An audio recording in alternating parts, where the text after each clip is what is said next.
Sip that coffee, get your mind right, and vibe with the queen herself. We're dishing out hot topics, wellness tips of the day, and things that make you go, Let's get this palace party started. All right. Welcome back, everybody. Happy Tuesday morning to you. Good morning. If you haven't already, go ahead and grab yourself a nice front row seat. Get you a nice cup of coffee. If you've already had one, sparkling water will do the job, and so will I don't know what y'all like, Dr. Pepper, Coke, depending on what part or region of the world you're in. But as for me in my house, we will serve Cafe du Moon, and that is my coffee of choice. You know what? They really need to give me a sponsorship. Somebody reach out to them, say, because Queen Shiba's all over there talking about that coffee she loves that you make. But anywho, that's what I'm having today. And I am ready to get this party started because we are talking, y'all, Cheyenne Bryant and Sarah Fontenot. How many of you that are tuned in today are familiar with the two women on the screen, Dr. Cheyenne Bryant and Dr. Sarah Fontenot? Listen, the internet is on fire and everybody's calling them pygmies. My question to you is, are they wrong? Are they wrong? So that's what we're doing today. I'm not going to hold you long, just a little bit of a morning conversation to get the top of your day moving, and we will take it from there. So, good morning, everybody. Are you familiar with both of the ladies on the screen? Okay, Tiffany. Thank you, Tiffany, okay. Tiffany feels like Sarah is a major pick me. You said, I'm not sure if Cheyenne is. Sarah, you mean Sarah. Okay, Sarah. Okay. Let's see. Okay? Yvette Robinson said, "Yep." Dr. Bryant, mm-hmm. Okay. Aisha said the other one, no. Well, let's talk about how in the hell did we get here and what qualifies us to be here today to even talk about this. I like to give credit where credit is due. Now, I've heard both of them talk. I've heard both of them speak, and both of them do carry or have carried Cheyenne the title of a doctor, whether it's honorary degrees, whether it's online, both of them have professed and call themselves doctors. Now, me, myself, I do possess a master's degree in organizational psychology with a specific focus on behavioral modification. So this was right in my wheelhouse. I was like, I want to talk about it. What's the difference between a master's and a PhD? A PhD, I'm sorry, a doctorate, a PhD, depending on which field of medicine it's in, it gives you a right to treat clients, right? Diagnose, prescribe meds, go into the therapeutic realm. I never wanted to be a therapist. I love psychology. And if you're new here, welcome. I'm Queen Shiba.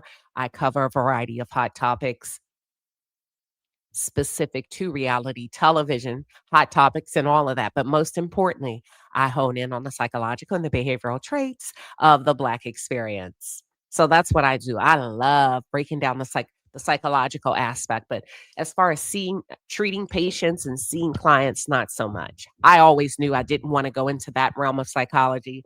For me, hats off to those of you that do.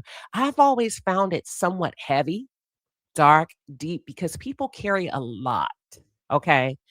People carry a lot of emotional trauma. And mm, y'all, I'm drinking my coffee. Sorry. People carry a lot of emotional trauma, and that can be a lot, just like it is on law enforcement, first responders, when they walk into catastrophic scenes.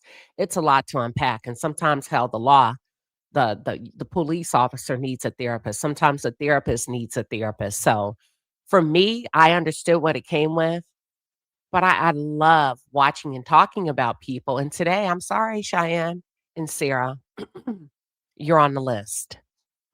You are on the list. Now, I don't know if Sarah has professed to work with clients one on one, but I know Dr. Cheyenne Bryant has. And I've always questioned her approach to the therapeutic and the behavioral health space simply because I'm a behavioral health product developer. I design mental health products in healthcare systems. So I know how the network works. I understand what it means to be a part of a provider network. And I'm going to have to call cap on you today, Dr. Cheyenne Bryant, because you do not have to give up your license in order to practice. You just go into privatized care. What does that mean, Queen Shiba? Let me play it first. I think it sounds better when we're all on the same page and if we can kind of work this thing together. So let's listen to her first and then I'll break it down. Give me 1 second.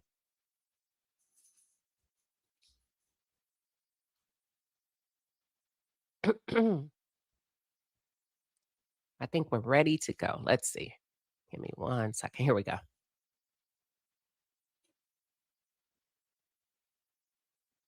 Actually, let me use a different source.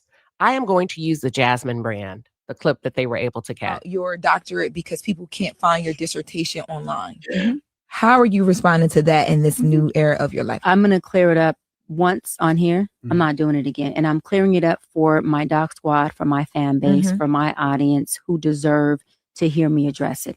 For the folks who have already made up their mind to not like me or not understand me, listen, I don't give a fuck what your narrative is. I would like for you to recreate it, double down on it, and run that shit. Because I don't give a fuck about it. Oh. Now, to my doc squad, my fan base, my folks, my village, it's very simple. I went to a school, Argosy University, completed an entire program. I went back online to... what program? Come on, Lauren. This is your time to shine. Which program did you complete? How many do they offer? Get my official transcripts because I was applying to a law school many years ago to be a professor there. And I had to provide my transcripts, right, to get hired. And I went to contact the school and say, hey, I need my official transcripts. I need my entire thing. And there was no school. I was like, okay, I'm confused. I Google. It says this school has been shut down. I said, okay. Oh, well, they got to have records. I mean, they were accredited when I attended the school. They were accredited when I finished the program. I go and look, there is a third party that has the records. Why I contact the third party? That third party only holds records for 2 years. I was past my 2 years. So that means that I had no access to records. And then I contacted, financial aid. You can't make up financial aid. It shows that I paid for a doctoral program alongside my master's program and my undergrad program. And they said, we can fully refund you your money under one circumstance. We give you your money back. You don't get credit for not a class, a course, a program you took in this university, at this institute. So is the institute available or is it not? And who did you speak? Why do they still have a customer service line? Do you want us to refund you? Or do you want us not? I said no, because I didn't want to risk the chance of them saying, well, we're going to give you back your money and it wipes out your entire program. Luckily, I had, I do this with all of the schools. I had downloaded from the actual student portal my transcripts at that time. And I was able to get just about all of my transcripts, including up to like dissertation. But everything else, there's just no holding take for any of our records, which I think is completely effed up. Just in general. They are going to kill you online this week. They're going to say she has no records. They just want to hate you regardless. But no, that's fine. Well, so let me be very fair. I'm going to try to be fair. This could have happened, but I'm not sure if it happened in the manner that you say it happened. And it would only be right for me to play it again and break it down piece by piece. I agree. No response would have been her best response. So let me break it down piece by piece. It's fine. And it's not even that there's no records that I don't. The school had a third party that carried the records only for a limit of 2 years. So it's not me. It's any student that attended Argosy. But again, it doesn't, how can I say it? It doesn't affect me because If I chose to go get a license as an LMFT, I have my master's in marriage and child therapist. I have my hours. I can just take that and say, hey, let me submit these for licensure, and I want to go sit for my exam, and I'll have to do a study. I don't need a doctorate in counseling psychology to go get licensed as a therapist. That's what we're all missing. The conversation about your doctorate because people can't find your dissertation online. Mm-hmm. How are you responding to that? Okay, now we're going to break it down. We're going to listen very closely and break it down so that you can understand some of the components that we're going to piece back layer by layer by layer. Is she telling the truth? Is she credible? Should she have been presenting herself as a doctor in the first place? So that's when we're going to get into the ethical pieces of it. To that in this new era of your life. I'm going to clear it up once on here. I'm not doing it again. And I'm clearing it up for my doc squad, for my fan base, for my audience who deserve to hear me address it. For the folks who have already made up their mind to not like me or not understand me, listen, I don't give a fuck what your narrative is. I would like. Now, that in and of itself is unprofessional if you plan on seeing clients, even if it's just as a life coach. Why so defensive? People are going to question. People are going to have questions, right? That's normal.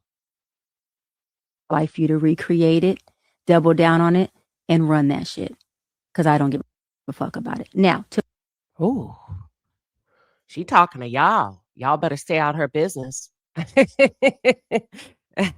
So I see a question. You said, did she go to the University of Phoenix? I don't think so. I think she's going to say. My doc squad, my fan base, my folks, my village, it's very simple. I went to a school, Argosy University. What university? Did you catch it? Did y'all catch it? I couldn't understand it.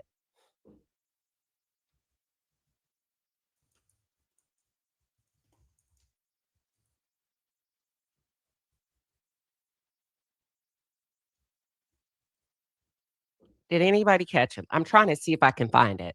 It sounds like she said arts.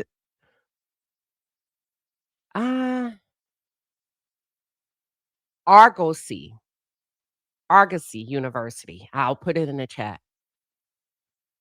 Argosy University. Here it is. There we go. For those of you that are following. Okay. Completed an entire program. I went back online to get my official transcripts because I was applying to a law school many years ago to be a professor there. Okay. So then we would have this many years ago. How long ago? Many years ago.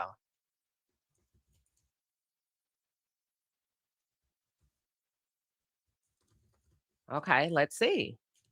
So they opened, Argosy University opened. It was established in 2001 and they closed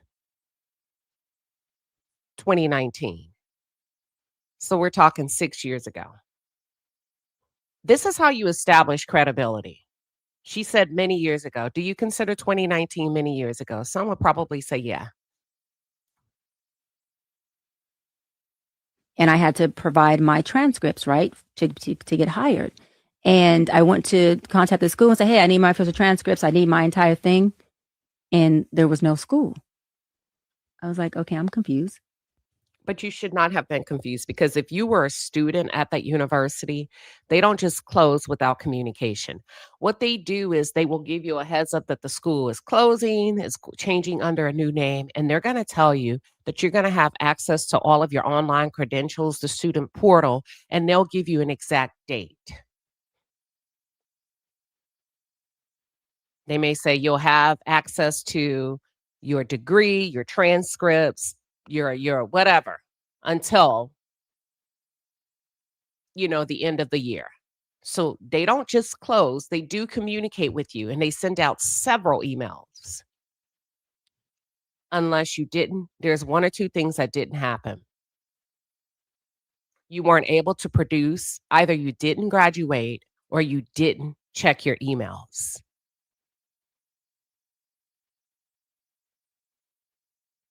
Either you did not finish the program or you did not check your emails. Let's continue. I Google. It says this school has been shut down. I said, oh, well, they got to have records. I mean, why would you need to Google? Let me play this again.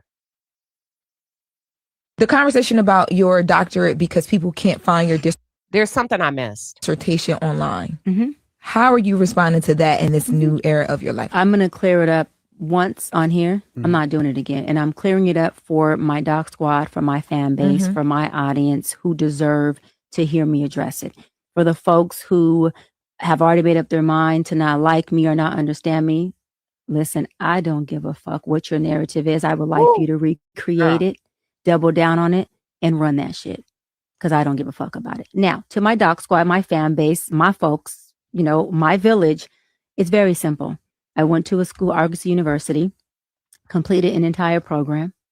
I went back online to get my official transcripts because I was applying to a law school many years ago to be a professor there. And I had to provide my transcripts, right, to get hired. And I went to contact the school and say, hey, I need my official transcripts. I need my entire thing. And there was no school.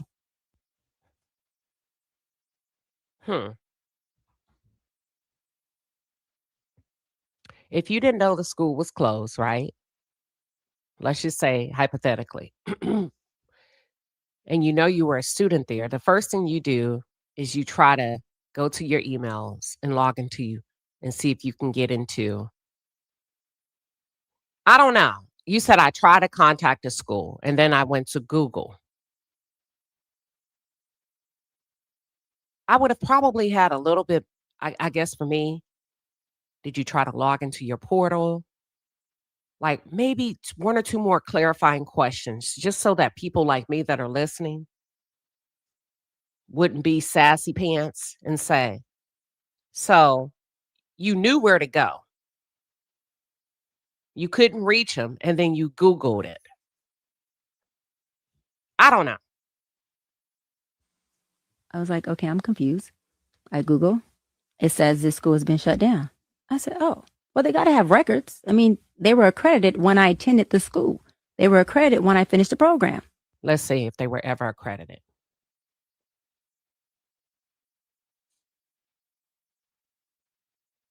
Let's just double check.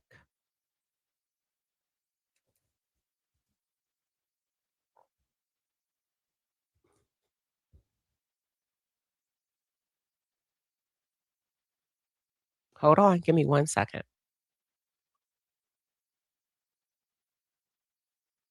They were not. No, the accreditation was officially withdrawn on March 17th following severe financial issues, loss of federal funding, and the school's subsequent closure.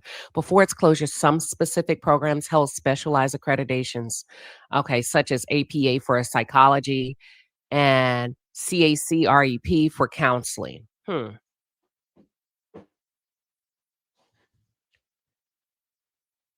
Okay.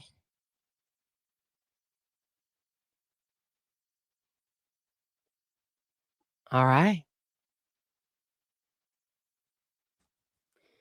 I go and look, there is a third party that has the records. Why I contact the third party, that third party only holds records for 2 years. I was past my 2 years. So that means that I had no access to records. And then I contacted, financial aid. You can't make up financial aid. It shows that I paid for a doctoral program alongside my master's program and my undergrad. Yeah, but did you complete the program? Did you finish the program? Do you have your master's? I have my master's right here hanging in my office. Post that. I mean, do you have your doctorates? And studying psychology doesn't make you a therapist. But let's continue. Undergrad program. And they said, that's why I asked Lauren to ask her, what program did you complete? We can fully refund you your money under one circumstance. We give you your money back. You don't get credit for not a class, a course, a program you took in this university, at this institute. So do you want us to refund you? Or do you want us not? I said no, because I didn't want to risk the chance of them saying, well, we're going to give you back your money, and it wipes out your entire program. Luckily, I had, I do this with all of the schools. I had downloaded from the actual student portal my transcripts at that time. And I was able to get just about all of my transcripts, including up to like dissertation.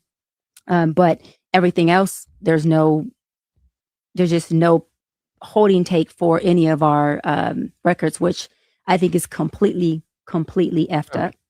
Just in general. They are going to kill you online this week. They're going to say she has no records. They just want to hate you regardless. No, that's fine. And it's not even that there's no records that I don't. The school had a third party that carry the records only for a limit. Yeah, but you should have printed them off. You keep them. Y'all get what I'm saying? Unless you're irresponsible. And that could be it. Yeah, like, thank you. The transcripts are not enough. Do you have your degree plastered on your wall? That's what we're interested in. Transcripts, that's fine. They may want to see that, right? If you're applying for a job. And I don't know. Nobody's ever asked me for my transcripts unless you I'm kind of like, when you come in at a particular level, I don't think they ask for transcripts.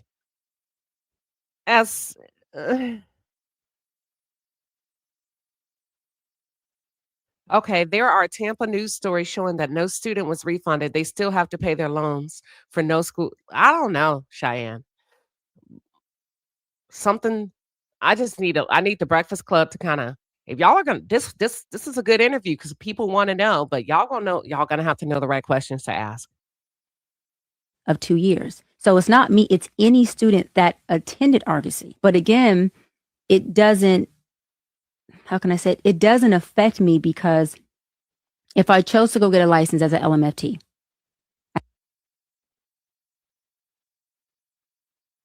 I have my master's in marriage and child therapist. I have my hours. I can just take that and say, hey, let me submit these for licensure. And I want to go sit for my exam and I'll have to do a study. So you were never a doctor then? You were posing as a doctor. You were calling yourself Dr. Cheyenne Bryant. And my question is, did you complete the program? Even if you're not a clinical doctor, did you receive a PhD? Did you close out the program? And if so, where's your degree? It's just questions. I don't need a doctorate in counseling psychology to go get licensed as a therapist. That's what we're all missing.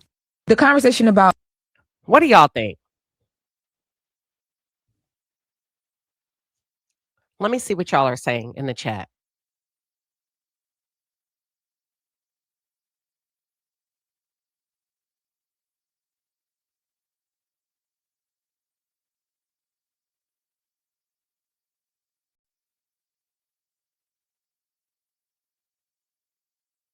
Hold on. Here's the thing. There's another. She sounds like a liar manipulator. She's kind of, there's some pieces in there that just, it ain't making sense.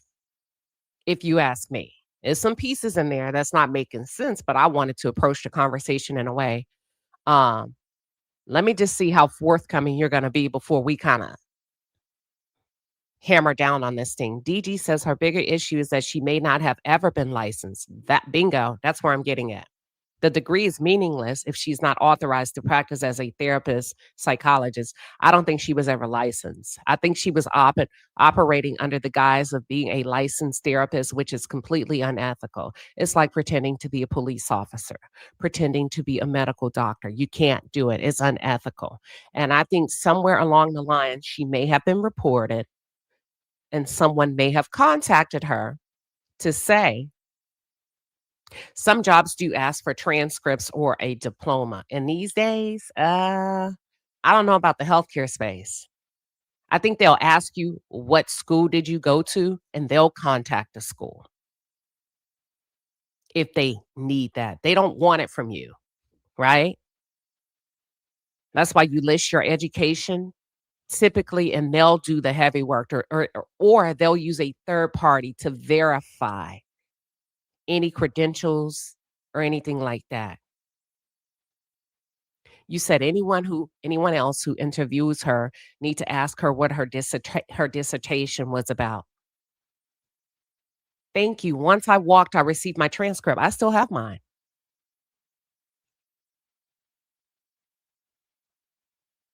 I don't know where her plaques are. I don't know where that's why I'm asking. I don't think so. Basically, she's not a doctor. I don't think so. I don't think so. And here's the thing. She was operating, I'm going to say, in a very unethical manner as a therapist initially.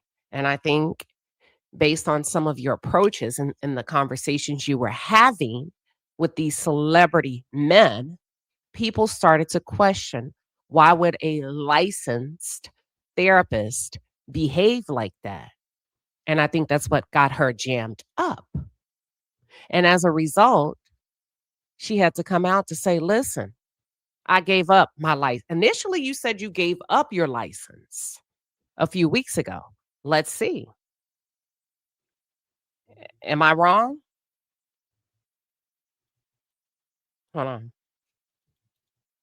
That's what you said initially. So what that tells me is you're cleaning up the story and you kind of lying. I hope you're not. Let's see if I can find the clip. Hold on. My grandmother used to say, when you lie, you got to tell more lies to keep up with the first lie. Give me 1 second and we're going to roll that clip.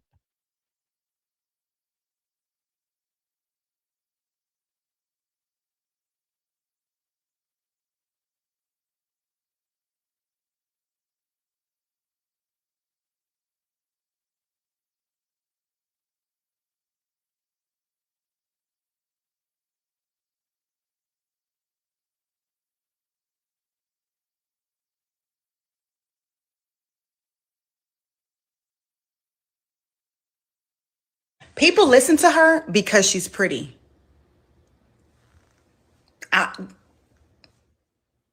People listen to her because she's pretty, and there is a privilege in that.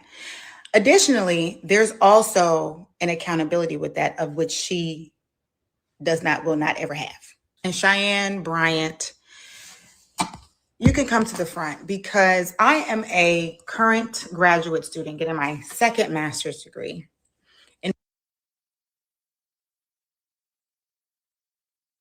Here we go. I found it. Let's go. People do. I want to talk about the pretty privilege and the reason why. No longer practice under a license. You were never licensed. You said, I no longer practice under a license. But in your most recent interview with the Breakfast Club, you said, if I wanted to get licensed, all I have to do is take my transcripts and go apply to get a license as a LMT. You lied. You never had a license. You were not licensed. You lied. And now you're backtracking, but it's been documented that you have not received a license. Here she goes. In private practice, I'm saying. And that's what people don't understand, right? So just to educate some folks a little bit. Hello, my name is Dr. Raquel Martin. I'm a licensed clinical psychologist, professor of sciences, and podcast host who specializes in Black health and well-being. And I want to break down a clip from the Joe Budden podcast featuring someone who presents herself as Dr. Cheyenne Bryant. But before we dive in, I want to make something incredibly clear. Having a doctorate does not mean someone is a licensed mental health professional. You can have a doctorate in literature and be unlicensed, and you are still a doctor. You can have a doctorate in education and hold an LPC, being a licensed professional counselor, and you are a licensed mental health professional, and you are still a doctor, but your doctorate is not in psychology. When evaluating anyone's credentials, it's really critical to look at two things: what their doctorate is actually in. Remember, I said what program when she said I attended the PhD program at Argosy. Lauren, that's your cue to say, okay, which one? Because there's many specialties under the psychology realm and the healthcare space. Like when I say my specific focus is behavioral modification, organizational psychology, what does that mean? I like to go in, I get pulled into organizationals to address behavioral issues, not necessarily behavior like a little child. It could be something that we're seeing trending in the data, in the analytics, and I don't know, maybe we're seeing something coming up with the insurance plan. You have a lot of employees that are committing suicide. You have several employees that are all of a sudden getting cancer, behavioral modification. We got to drill down and get to the bottom of the phenomenon that's happening, you know. So that's why I said, Lauren, Breakfast Club, come on. You got to ask, you have to be able to ask those questions. And whether they hold a relevant clinical license.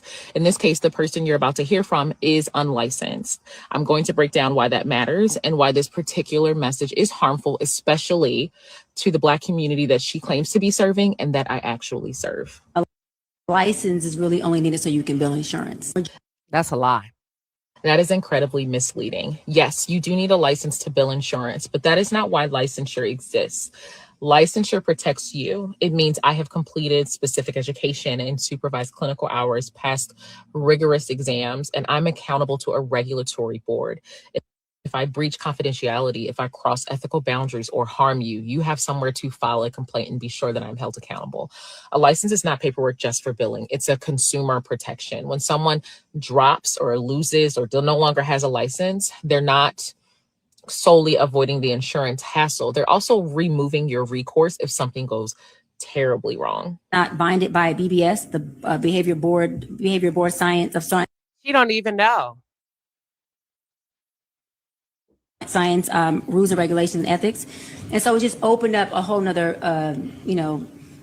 floor in industry for me. And she's also saying this like it's a good thing. I want to state something really important. Ethics codes exist to protect you from exploitation and boundary violation and provide. And it also exists to protect you all that are going to therapy. Like I heard some of you, I've heard certain people say, my therapist ghosts me. Well, they're not supposed to. It's considered unethical. They have to wean you off of them. They can't just, unless there's a safety issue, they can't just abruptly. Thank you. They just can't abruptly fire you. They know that. So it exists to protect both parties. Practicing outside of their competence. When someone celebrates being free from ethical oversight, I want you to think of that as a red flag, a flashing one.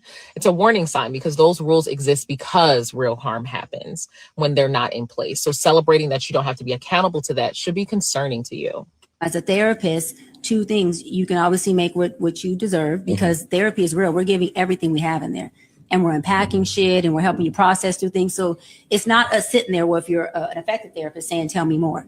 You should be unpacking and you should be able to take somebody and drive with them to their goal. And here's another thing.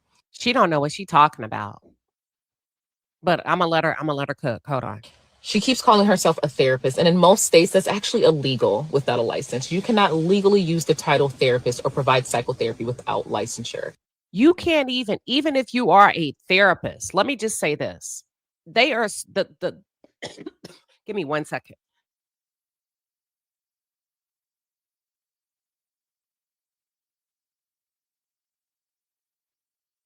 Even if you are a therapist, let's just say, and you call your insurance company. Let me just back up. Let's just say you call your EAP benefits and you say, you work for a particular company and they have employees all over the world, but you live in Florida and you call the EAP number and they said, we're going to get you connected to a licensed provider. The reason why they have to say that, because in order to say therapist, that therapist would have to be licensed in every single state, which is why they said we have clinical experts. We have trained experts and they can be a therapist, but now legally they can't say the word therapist because they may not be licensed in your state. What she's describing now is coaching, and coaching and therapy are fundamentally different. Coaches help with goals and accountability. Therapists are trained to diagnose and treat mental health conditions, trauma and depression and suicidality and psychosis. If someone with untreated bipolar disorder or PTSD thinks they're getting therapy from a coach, they're going to be seriously harmed. These are actual conditions that go undiagnosed and untreated, especially within the Black community. My clients, the truth is that in order to bill insurance, I have to diagnose you. And you only get about 6 weeks. In order for me to get 6 more weeks approval, guess what? This frames diagnosis as something imposed on you solely for insurance purposes, and that's backwards. A diagnosis isn't a billing trick. It's clinically meaningful information that guides treatment. And the 6 weeks claim is also not accurate across the board. Now, I'm not saying that we should not be addressing insurance, because we need to rise up when it comes to insurance authorizations. Like, we very much do. That is a different video. But insurance authorizations vary widely by plan, diagnosis, and medical necessity. Many people receive months of years of covered therapy. They do. And she's also making it sound like licensure forces short-term diagnosis-driven care. It doesn't. And that's just simply not how it works as someone who is actually a licensed mental health professional. Majority of people who know that in order to bill insurance as a therapist or a physician or a psychologist, psychiatrist, you have to diagnose. So what do they rather do? Pay out of pocket. That's what I And do. so when I realized that, I thought, well, okay, it may create a gap within our community, our Black community, who can't afford health care or afford mental health services. I hear the concern. Okay, they don't go anyway. It's not about affordability anymore. It's not about, let me just be let's chip away at that myth. It's not about affordability anymore. There is so many different programs that the healthcare system have created to be able to get Black folks access to mental health support or behavioral health support, because not everybody that sees a therapist has a mental health issue, which is why we use the term behavioral health, right? It's not about affordability anymore. So we can get away from that. They just don't go. The data supports that. So we can stop saying that. We can stop saying, oh, Black folks can't afford it. They don't go. They are plucking these programs into these neighborhoods. They are attaching them to government benefits, whatever it is that you get, whether you are getting supplemental benefits for food, healthcare. They have licensed professionals in these community health, in these little clinics. They just don't go, y'all. And that's not to crap on you, but we can stop saying, don't use that lie. Oh, I'm doing this because, Black folks need coverage. No, they don't. To access care. No, they don't. Concern and the access problem is real. Her solution, unregulated, unlicensed coaching, isn't the answer. And there are a wealth of licensed Black therapists, he, she, and they, Black-owned practices, sliding scale clinics, community mental health centers doing this work with their licensure intact, keeping their credentials because their clients deserve protection. The solution to healthcare access gaps isn't removing safeguards. It's expanding access to regulated care. It's providing more scholarships for people like us to get the training necessary. It's more support group. It's actually mutual aid, but it's not what she is stating. I'm in private practice. I make much more money. It allows me to have more leverage and really be hands-on with my clients. I'm sure. But listen, I want to go to her without being interrupted. It also is a way that, as a therapist, two things, you can obviously make what you deserve, because therapy is real. We're giving everything we have in there, and we're unpacking shit, and we're helping you process through things. So it's not us sitting there, well, if you're an effective therapist, saying, tell me more. You should be unpacking. And so first of all, that's two on hands. Your job is to help them discover as a therapist. It's not your job to unpack anything for them. It's your job to create a safe space so that they can unpack as they're ready. You're not in the driver's seat. You're not supposed to be. You give or you issue the correct prompts by way of questions that gives them time to think, that gives them time to process. That could be a week, that could be a minute, that could be a month, that could be years. But you don't get in there as if it's a wrestling match, because sometimes they're not ready to move forward. So that just tells me you really don't understand or have the full articulation of what it means to be a therapist. You don't get in there and unpack anything. You give them the space and they unpack when they are ready to unpack. That's the first thing. The second thing is you're not being forthcoming regarding pricing.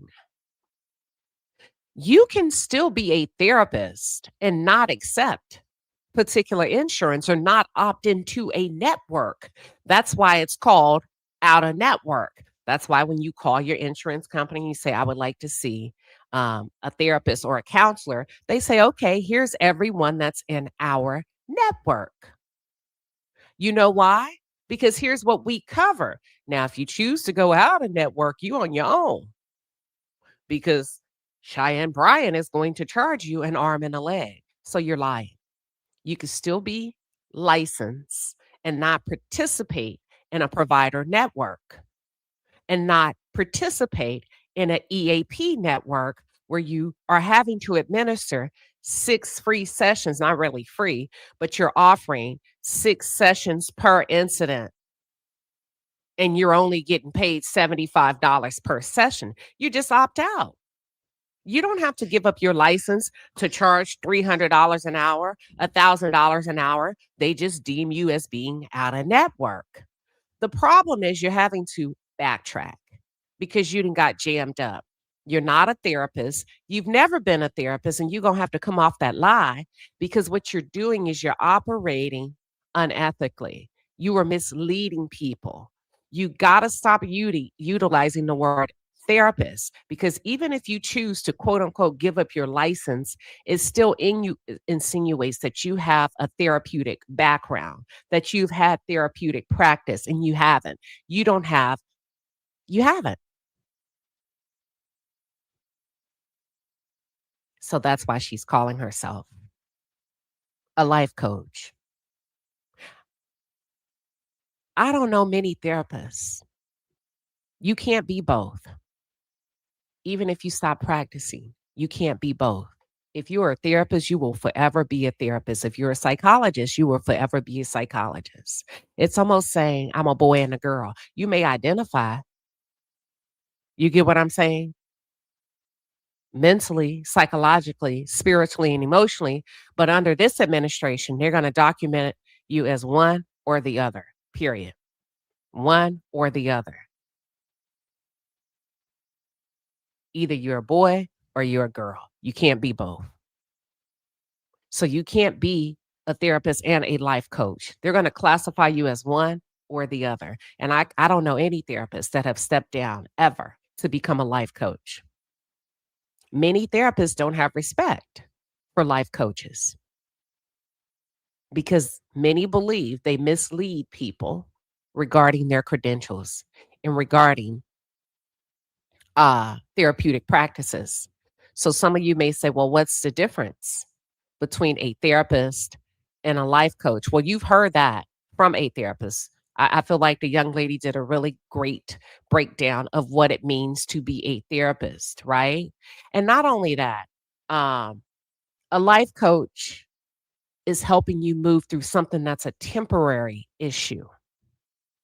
And sometimes in life coach sessions, it could feel very therapeutic, but it is not therapy. A life coach is, have you ever taken a road trip? It's just a navigation system. It's a pilot and a co-pilot in a life coaching session, except you're the pilot and the life coach is the co-pilot. You know exactly where you're headed. You know exactly what you want to do. You just need a little bit of navigation, a little bit of encouragement. And they may say, okay, don't worry about looking at the navigation system. You keep your eyes on the road, and I'll just tell you when to take a right based on what? The final destination that you've inputted, the energy that you're bringing to the session. You said that you want to have a transformative conversation. What does that look like? When do you want to have it? Okay, you're headed here. Okay, cool. You go. You're in the driver's seat. I'm just going to tell you, keep your eyes on the road, and I'll read the directions based off of the destination that you inputted into. Okay, they said in 2 blocks, you're going to make a right. You good? You want to make a right? Or, okay, you good? All right. That's it. So she's not being honest. But then we have to get into the space and the realm of what is the true agenda. The agenda is visibility, celebrity stardom.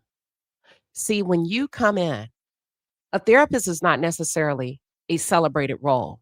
It's heavy. It requires a lot of work, and it's a heart job. There is no underlying agenda except helping people to get well, be well. You don't really see the really good therapists with television shows.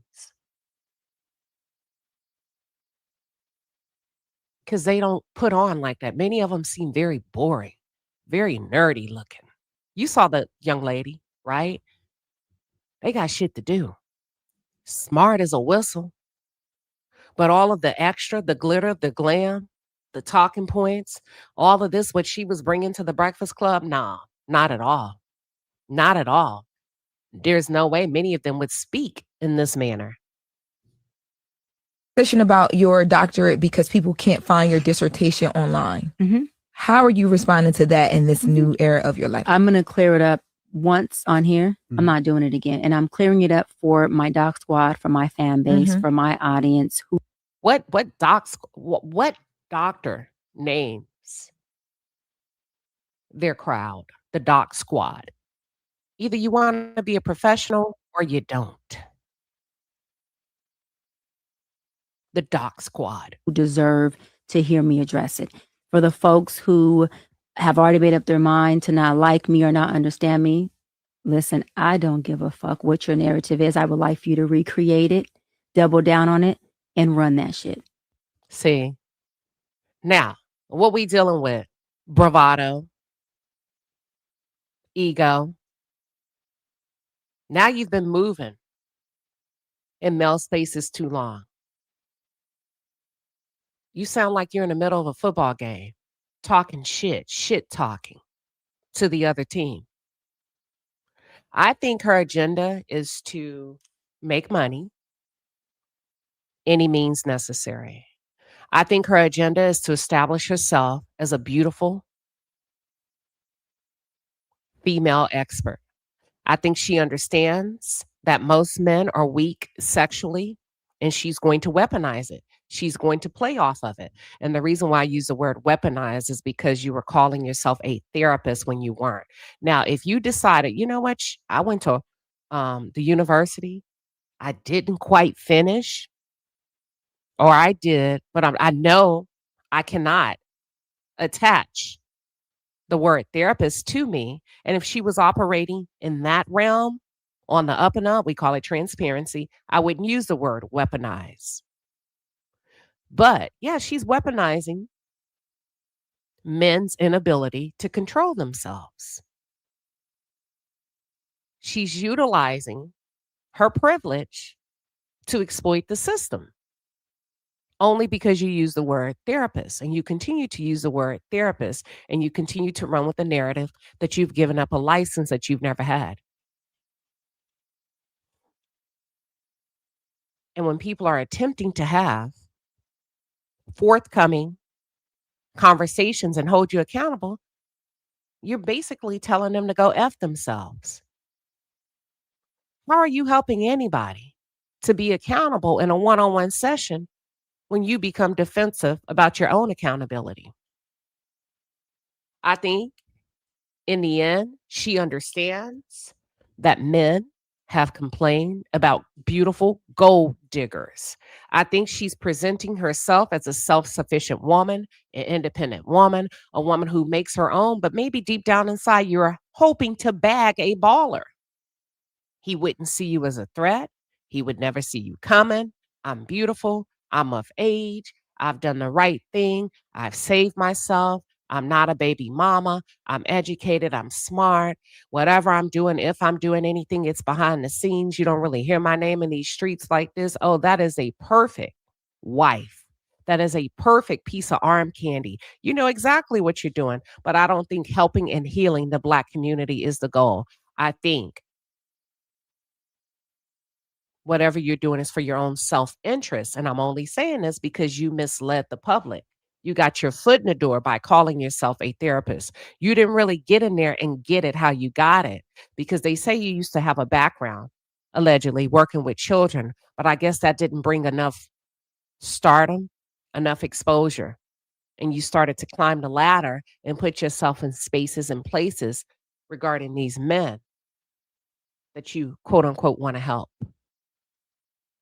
I think she's been very inappropriate in some conversations, one in particular. This one, when she talked to Cam Newton. It's one thing for you and Cam to go head to head, toe to toe. And at that point, you were presenting yourself as a therapist, right? This is when I took up issue. when you brought his mate, his partner into the conversation, Jasmine, and you said, Jasmine called me. You were out of order as a quote unquote licensed therapist. You were out of order as a, what is it, a life coach. You sent out a stray with her name on it. She ain't had nothing to do with that session. That's extremely unprofessional, extremely unethical. And you called her out several times saying, I want to talk to her. No, you don't want to talk to her. You want to study her. You want to mimic her because I'm going to be honest with you now. Woman to woman, I picked up that you may have had some type of attraction to Cam, if not physically, financially. I think you enjoy a little bit of competitive sport. And you were posing as if you wanted to help Jasmine and befriend and talk to Jasmine. You got to watch women like that. She wanted to study you. You wanted to study her. You wanted to clone her. You wanted to find out her pain points in a relationship so that you could address them on your own. Because in order to really bag a baller like that, you get close to the most meaningful thing to him, even if he didn't marry her, even if he does have a handful of kids. She's in the house. You're not. I saw you coming a mile away in that particular conversation because you brought in an innocent person. She doesn't need your help. She didn't ask for your help. She's perfectly content in whatever relationship she is, and whether you deem it toxic or not, that's not your job. And even if she did come to you, it would be unethical for you to see her because you've already talked to Cam. You see what I'm saying? Whether you're a life coach or a therapist, at that point, you have to refer out because now I've established a therapeutic relationship, a therapeutic alliance. Remember, I said life coaching can feel therapeutic. Now I've established a commitment to him. I can't see you. It's a conflict of interest. That's why having a license holds you to an ethical standard that you can't violate. There's infractions. So you pretending to give up your license is bull. You never had one, allegedly, because you would understand. Even if you did, there are certain things I can't say, I can't do, just because those ethical codes are embedded in my heart.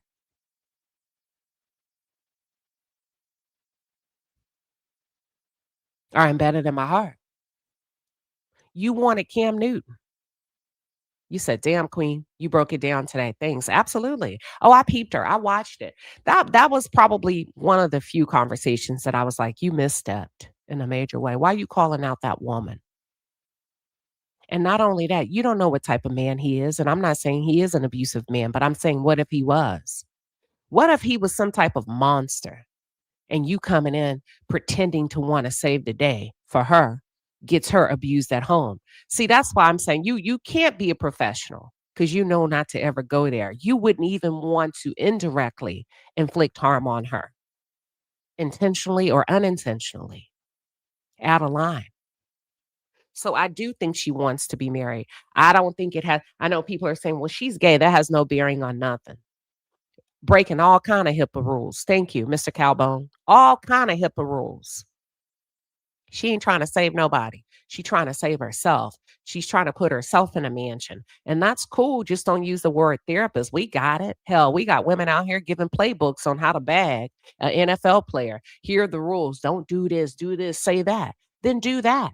But I don't think you like other women because I rarely see you working with other women. I think you think you're better. I think you've established a superiority complex to other women. I think you feel as if you understand men better than most women. And I feel like you feel as a very beautiful woman that you have more advantage to subdue a man psychologically. And you may. I'll use the example of Jamila Adams, the chef who was sleeping with Stefan Diggs, right? For a little bit of time, 6-7 months. Yeah. She came in with that Jezebel spirit. She was able to subdue him psychologically because she was pleasing him sexually. But Be ye of sober mind. When the mask fell off and when the thrill, in the words of B.B. King, the thrill was gone, he snapped out of it and wanted her out. We call that either a Jezebel spirit or the Cleopatra syndrome. You know, most people say, "Oh, Cleopatra was ugly." You know, when you see the old paintings, yeah, but men loved her. Men loved her.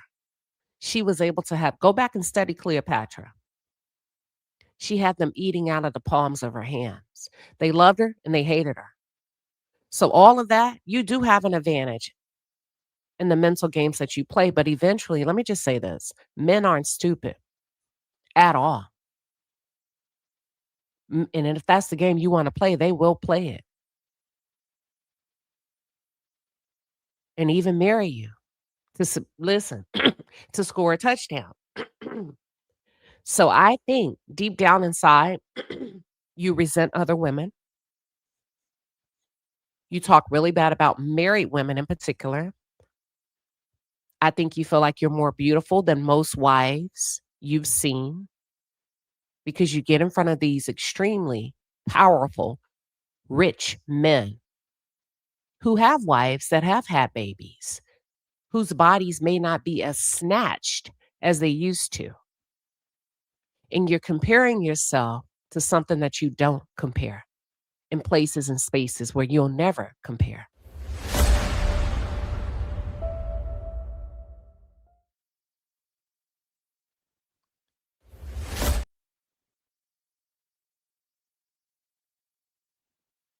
She's referred to wives as crumbs. And I know what she's talking about. She's talking about the physical aesthetics. As we begin to age, gain a little bit more weight, see you outside.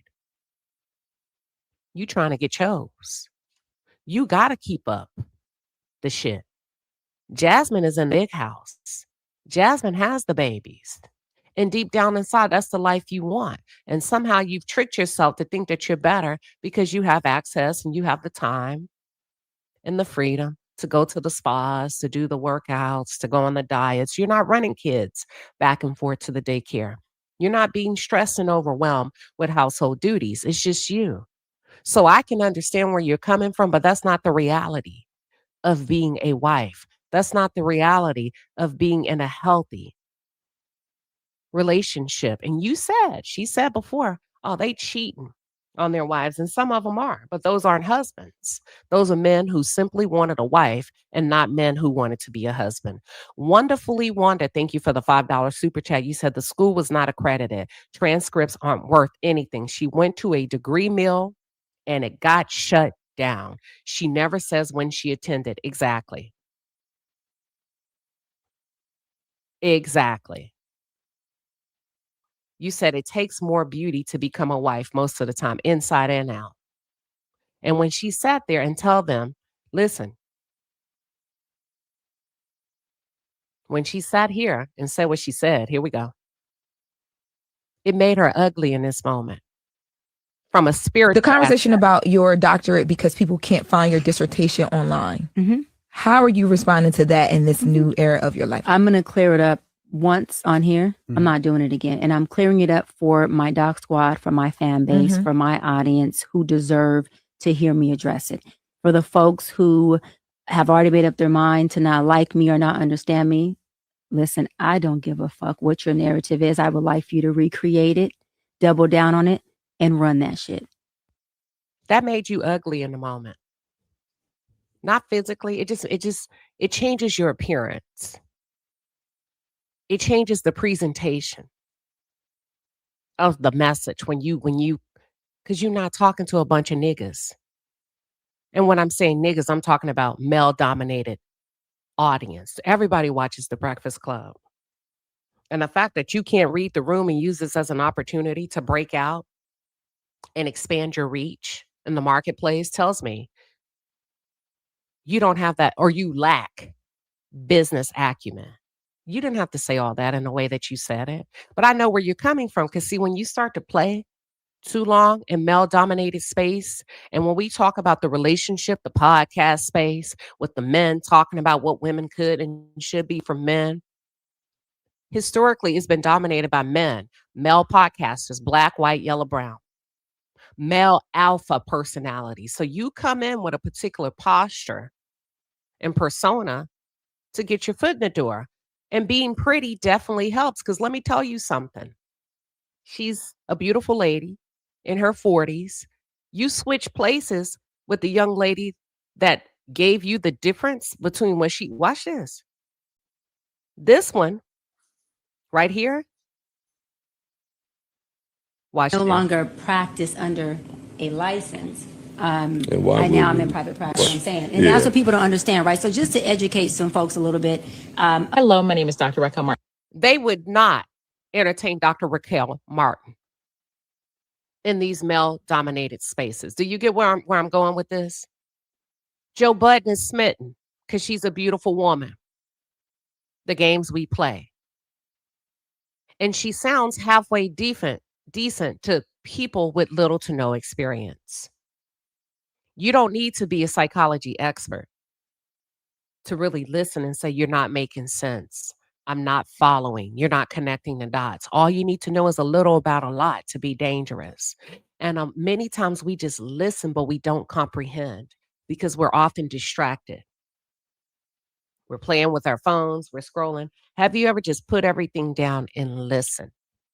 And you say, that don't make no sense. And if it don't make sense, it's probably not true. It's probably, we call them bullshitters. Oh, you're a bullshitter. You run into bullshitters. They can bullshit their way through a cell. They can bullshit their way through a list and don't know nothing about the house. And you be like, damn, how is this real estate agent selling all of these $1 million homes? They're a bullshitter. They're going to give you everything except the selling points. They're going to give you everything except the answer to your question. And they're willing to do whatever it takes to win. And that's what you're looking at with Dr. Cheyenne Bryant. If I have to attack wives because I've been a side chick, and have you, right? Then that's what I'm going to say. If he's been pillow talking to me and telling me, you sure look good, baby. You sure do keep yourself together in your 40s. I wish my wife would. Man, if my wife would do A, B, and C, I wouldn't even be here with you today. That's what I'm talking about. Shit, I'm shocked ain't nobody bagged you. Then she gonna come out with the talking points. Wives are slob. They don't keep themselves together. Why your husband lusting after me? All of that crazy-ish. You can't tell a wife nothing until you become one. And that's why you play with men.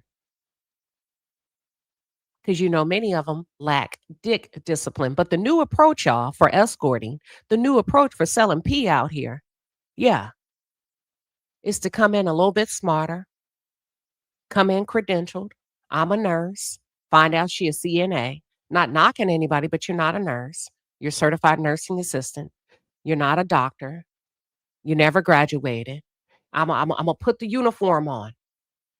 I'm going to put the mask on. I'm going to give myself the title. I'm going to learn the lingo, the language.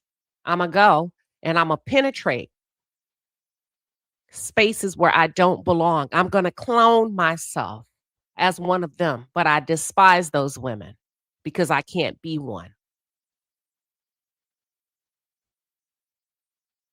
So I'm going to make their men want me. I'm going to come in dressed right.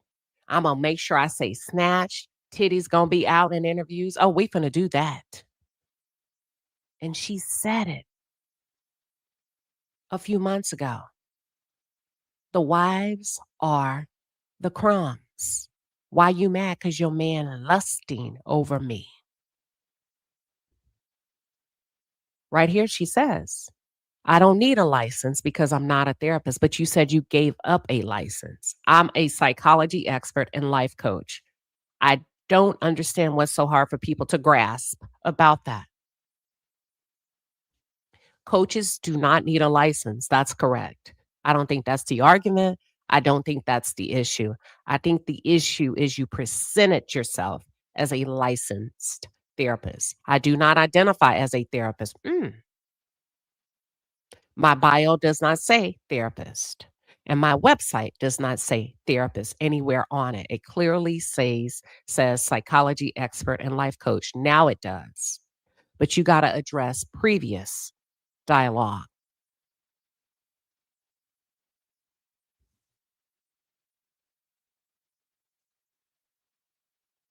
Yeah. So this is Dr. Cheyenne Bryant or Cheyenne Bryant. As we know, she said that she got her, she's claiming to have gotten her PhD, her doctorate from Argosy University. She's an influencer. She's a podcaster to me. She's a bullshitter. You don't need to know a lot when you have a pretty face. No pun intended. Men aren't listening to you. They're looking at you.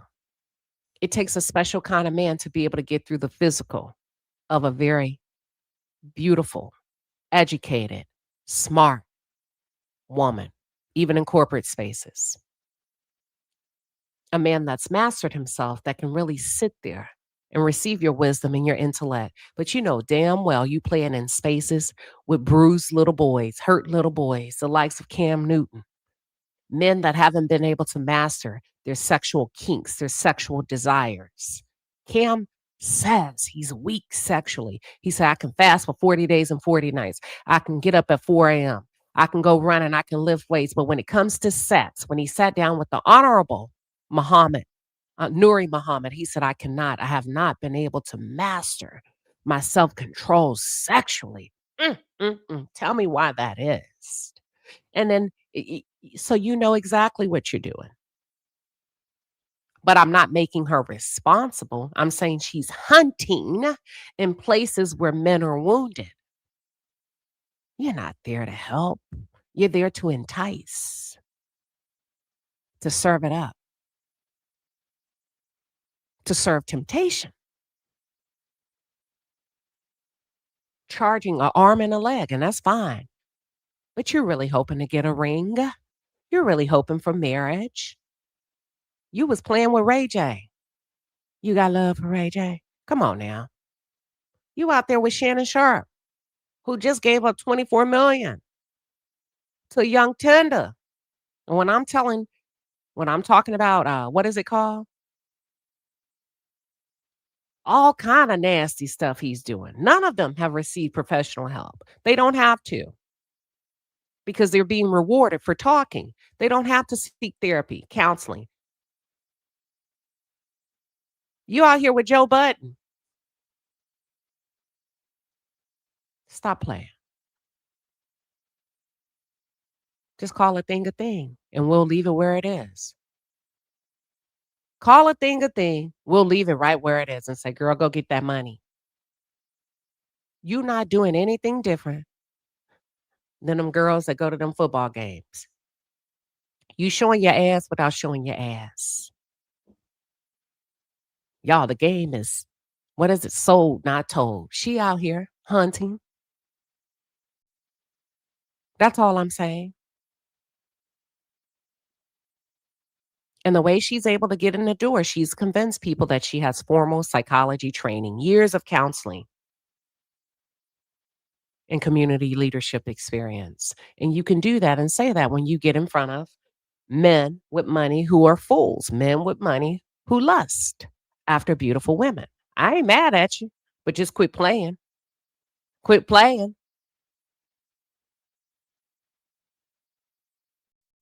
So the lane that she drives in is emotional intelligence, male healing, addressing for men to address their childhood wounds, accountability, under the guise of accountability for both genders. She don't really play with women too much, though. I haven't really seen her. Now I want to segue into Sarah Fontenot. Who is Sarah? Ooh, Sarah's coming up in the podcast space. Beautiful, beautiful woman, young woman. She has a very interesting story. She presents herself as a psychology expert. That's the one on the right-hand side of the screen. Her brand is built around, is less academic and more self-development, femininity. You women don't know how to date. You don't understand men. Be quiet. Serve him. She focuses on relationship dynamics. He shouldn't have to take you out. He shouldn't have to buy you food. He shouldn't have to do no more than buy you a cup of coffee. She describes herself as an international speaker, leadership consultant, self-love advocate, a podcast host. She hosts the It's Giving podcast, and frequently, I believe she talks about like masculine, feminine energy, the boundaries, accountability, relationship alignment. She just entered the space about 2 years ago. I think 2024, 2025. And she has a lot of viral clips. Beautiful woman. Let's take a look. I'm going to just play some of her clips. And then we're going to break down her approach. Give me 1 second. Hold on.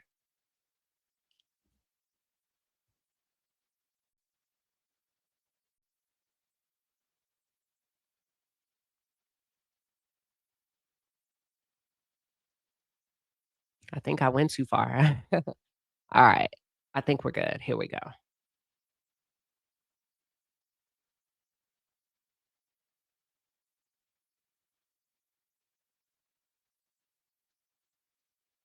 All right. Let's start with she and Cam first. Or do I? No, I'm going to start where I'm starting.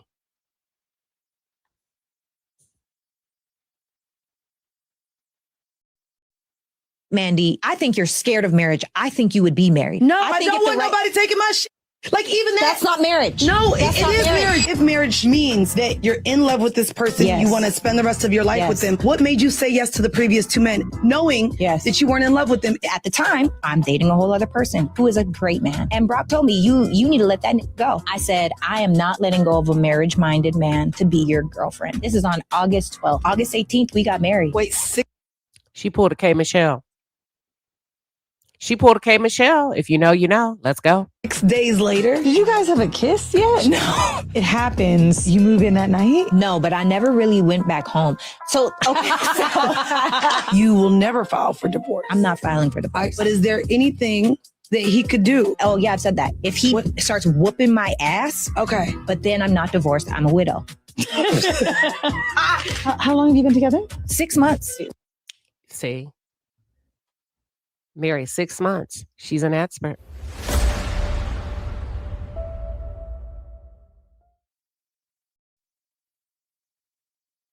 No, not married. 6 months. 6 months, girl. Mm-hmm. Hold on, wait.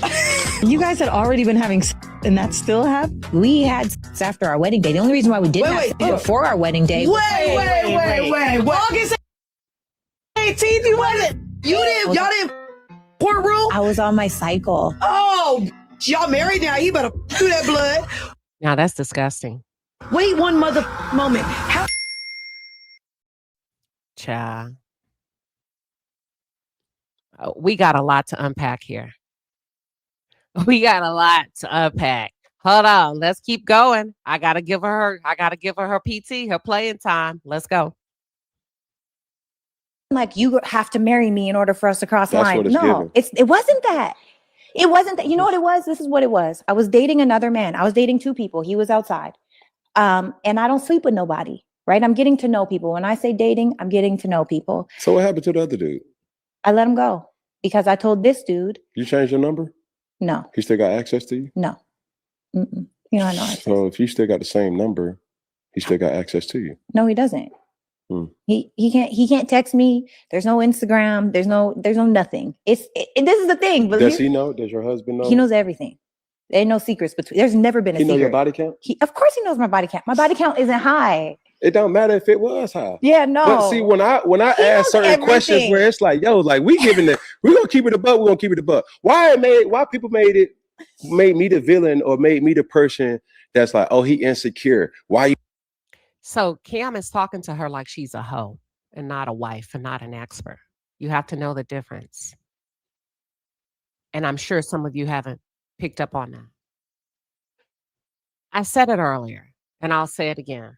Men are not dumb. You can put on your church clothes. You can put on your finest suit, A man knows a whore when he sees one. I'm not calling her one, but he's speaking to her as if she's one. See, a woman can't read a woman like a man can. That's why a lot of women get tricked and never know that their sister, their cousin, their best friend was sleeping with their man, but he knew the opportunity was there. When did they start sleeping with each other? When did they even? There was a look exchanged. I'm not professing or claiming to be an expert in men, but I know a lot because I was raised with brothers and uncles, and you'll never see it coming. So when you listen, when I say, if you just listen, look, why he asking, do he know your body count? You ain't change your number.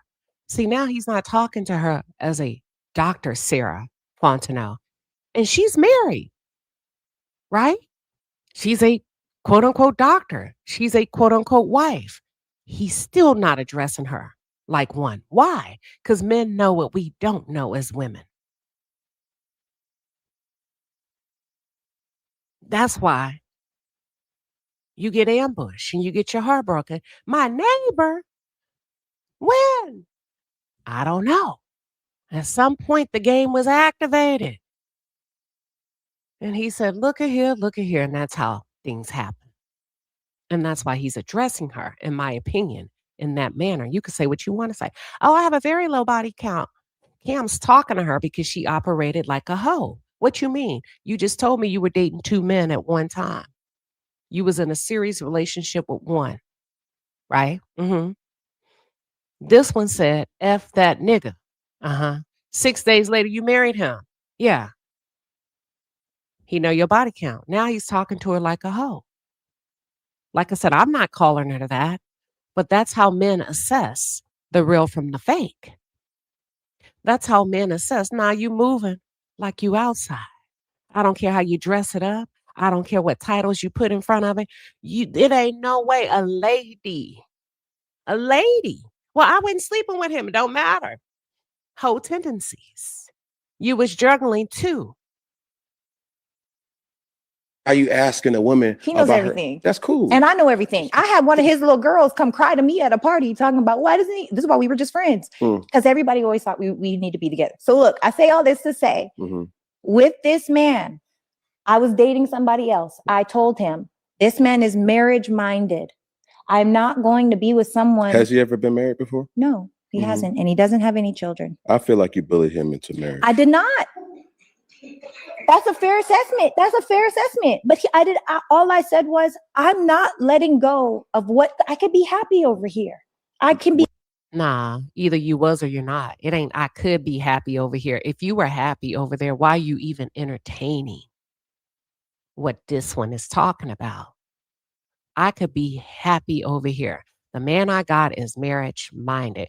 Why are you entertaining somebody else? To the point he said, F that, And you said, oh, for real? That's what you own? Oh, you like him like Cam Newton. You like him. You like him rough. Quit playing. With the other dude? Yes, I could be. So you was happy with him? Yeah, he's a good guy. Yeah. He was a great guy. And he don't got any connection with you, right? No, he does not. Is that because of your choice or because of y'all's understanding? He wouldn't have to ask me. I respect him enough to release that because that man was talking about marriage. And why didn't you choose him? To be honest, how this turned into your show. The reason why I didn't choose him is because it's like, the people that you meet and it's like, oh, this is so fun, but you don't know them well enough. But you married your husband in 6 days. Okay. We didn't go to a point of, we can have all the conversations, but we hadn't had the experiences. Me and Brock have been through it as friends. He's shown up for me as a friend. I've shown up for him as a friend. I know when he's mad. I know when he's not mad. I know what he'll do to try to flip me into a better mood. I know he's reliable. He's funny. He's one of the funniest men you'll ever meet. She still hasn't answered the question. When I tell you manipulation, he just said, how come you didn't marry him? You gotta listen for manipulation. That's it. How come you didn't marry him? She still hasn't answered it. You wouldn't know that just looking at him because he's so laid back. When he gets to talking, this man is literally like, he's just hilarious and he's fun and I love him. And that's what I'm saying. Have This you is seen why his he's dark new. side? Yes. As his wife, I have seen his dark side. In 6 months? I've known. That's a red flag. You barely been married 6 months and you saw his dark side already. That's a red flag. That's the honeymoon stage. Y'all didn't date. You say y'all never had sex. One day, day one, let's say Monday, he said, F that ninja. Saturday, y'all were married. What the hell he doing showing you his dark side in a 6-month period? Y'all are honeymooning. Y'all don't have kids. You're beautiful. Y'all are both what? High performers? Y'all supposed to be jet setting all over the world, having as much sex as you want to, laughing, talking, kissing, telling, all of that, just like a courtship. What you doing experiencing a dark side within a 6-month period? Known him for 3 years. He was my best friend. But he wasn't your husband. That's a difference. He just asked you, have you seen his dark side? As a husband, not your damn friend. A man behaves differently as a husband versus being a friend. And you said, yes, I have. Sweetheart, that's not good. The child wasn't knocking boots, though. I've seen his dark side. She not listening. She hard-headed. She not listening. He trying to tell you something. When sex has entered the equation, depending on the caliber of a man, here we go. You can't count the clock. That's what he's trying to say. You can't look at the clock and start the clock when he was saying what he needed to say. A man will wait you out. Yeah, he was your friend, but not really. But not really. Y'all know, men tell him how long you can wait in a cut, and he waited. But he wouldn't wait as no friend. Let's continue. That's good. Does it get darker? Maybe, but I'm built for it. I'm built for it. But look, this is my whole point, okay? Because we're about to make it about me. Mm-hmm. My point is, if your woman said that I feel, and y'all better not say nothing to nobody, okay? Period. Exclamation point. If your woman said, I would feel so much more respected. And I know what other people think doesn't matter. Ultimately, what matters most You're is contradicting yourself. No, this is what I'm telling you. I'm saying if I were her and I said, Yeah. I know what other people don't think, Mhm. but I would feel more respected by you if we were married. What are your thoughts? And she's an expert now on marriage. That's how she presents. She said she revealed that she married her friend, who's now her husband, 6 days after breaking up with her boyfriend. He prompted her to break up with him. She wasn't dating this guy and said, we're having problems. He said, break up, F him. She said, seriously? Now I ain't gonna leave him if you're not gonna get married. He said, F him. She broke up with him. They got married 6 days later. But the man that she was dating was ready for commitment. Let's take a look.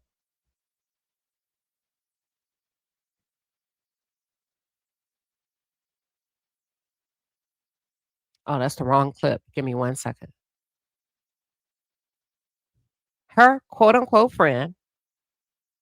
That's why they say men and women can't be friends, because our homeboy said, let him go. The next day she cut him off. They got married 6 days later. Hold on. Where's she at?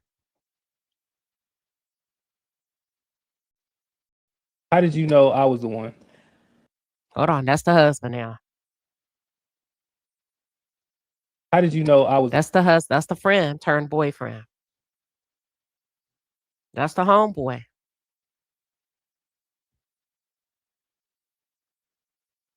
That's the homeboy. He did tell her that there you go. Was the one.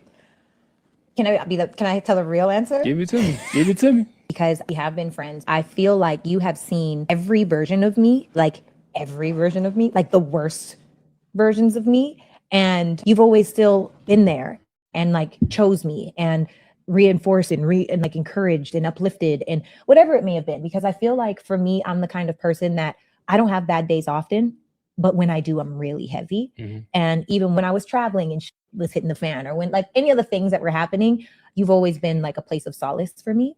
And the fact that I can literally talk to you about anything and you've never judged me, you've never wronged me, you've never tried to shape me. I just trust you. I think that we're obviously learning this new version of us, but I chose you because in my past, I've always just powerfully chosen. And I'm like, I can build the love. Love is easy. Love is great. And then I get in those relationships and it's like, okay, I'm choosing this person. But then over time, it's like, I don't want to be with this person. I'm going to say this. I hope it lasts, but I don't think it's going to, because he said, how did you know I was the one? And she talked about herself. She made herself the primary dominant theme. She didn't give anything about him that's standalone outside of her. And she talked about servitude as if he was a servant. You did this for me. You did that for me. He's not going to be able to do that for you as a man all the time. There's going to be days he's going to have a deficit. He's going to be depressed. He's going to be stressed. He may lose his job. He may not have shit to say. He may be in a bad mood, don't want to talk. And then what? She didn't talk about who he was as an individual man outside of her. And it sounds to me that he won the hand in marriage because he was willing to do the most by way of servitude. The heart of a man is very tricky. He's not going to play housemaid to you emotionally too long. It's not where they shine the most. Beautiful girl. He has a prize. But after a while, I hope you have something solid, because he's going to get tired of kissing your ass if the relationship isn't real. And with you, I powerfully chose you and I already love you. I feel like as long as we stay in alignment, like it's kind of giving untouchable. It's giving like I actually like you and love you. And I just pray that we stay in this version of us and evolve inside of this a new version of us that's like, you know, that. And it sounds like she's operating from a space of fantasy and not reality.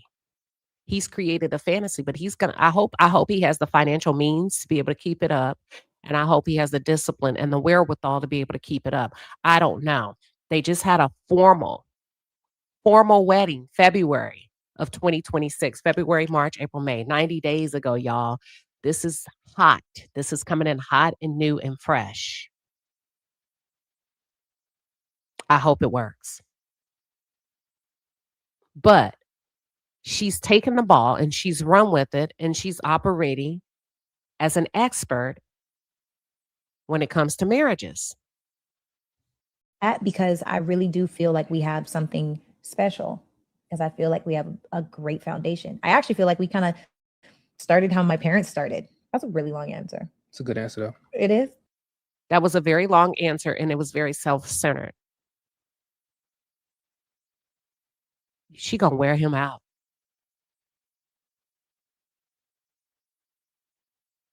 Who brought them to us, child? They made their way over here somehow, some way. She's presenting herself as a marriage expert. You say it's giving Tina and Teddy? Let's continue. I find it very interesting. It's genuine. It's honest. Yeah. Yeah. So that's her husband. They did have a courthouse wedding before their main ceremony. And their main ceremony looks like was February 15th, the day after Valentine's Day this year, 90 days ago. They remind me of that girl, Desmond and what's her name? Dang. Chrissy. I'm scared of couples that monetize their relationships. And the reason why I say that, because often there's a lot of abuse, violence. And I'm not saying that's the case with them, but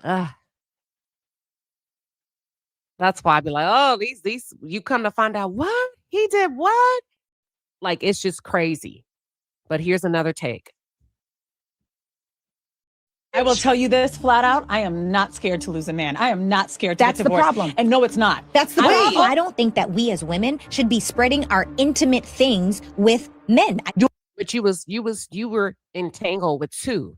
You claim you didn't sleep with them, but emotional Access is a form of intimacy. Most women need that before they can feel comfortable having sex, which is why a lot of men pretend to care. So if you're a relationship expert, you should know that. Do I think that my husband or my partner can go and have lunch or dinner with just a woman one-on-one? Yes. Oh, I agree too. Yes. She doesn't. For what? Come to the house. I'll cook for you. I need my time with my friend privately. That's weird.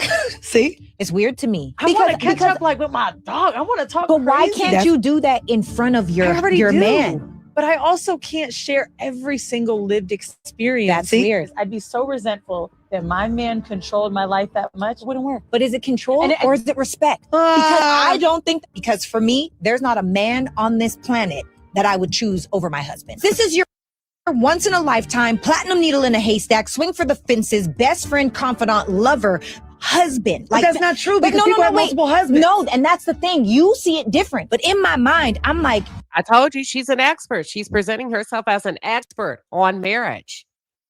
Now, she just walked the aisle February 15th. Let's continue. Y'all don't want to be married. Now, I'm curious because I do want to make sure we get to it. You had a second engagement. Yeah. What happened there? Ooh, child.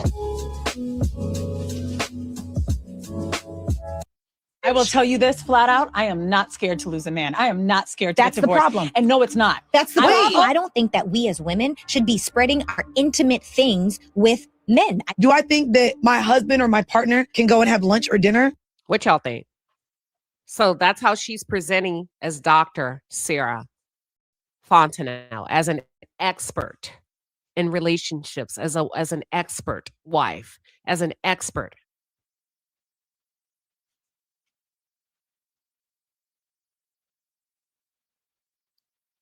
I want to break one aspect of it down. With just a woman one-on-one? Yes. Oh, I agree too. Yes. She doesn't. For what? Come to the house. I'll cook for you. I need my time with my friend. Hold on. I will tell you this flat out. I am not scared to lose a man. I am not scared to That's get the divorced. problem. And no, it's not. But I want to know why that's the problem.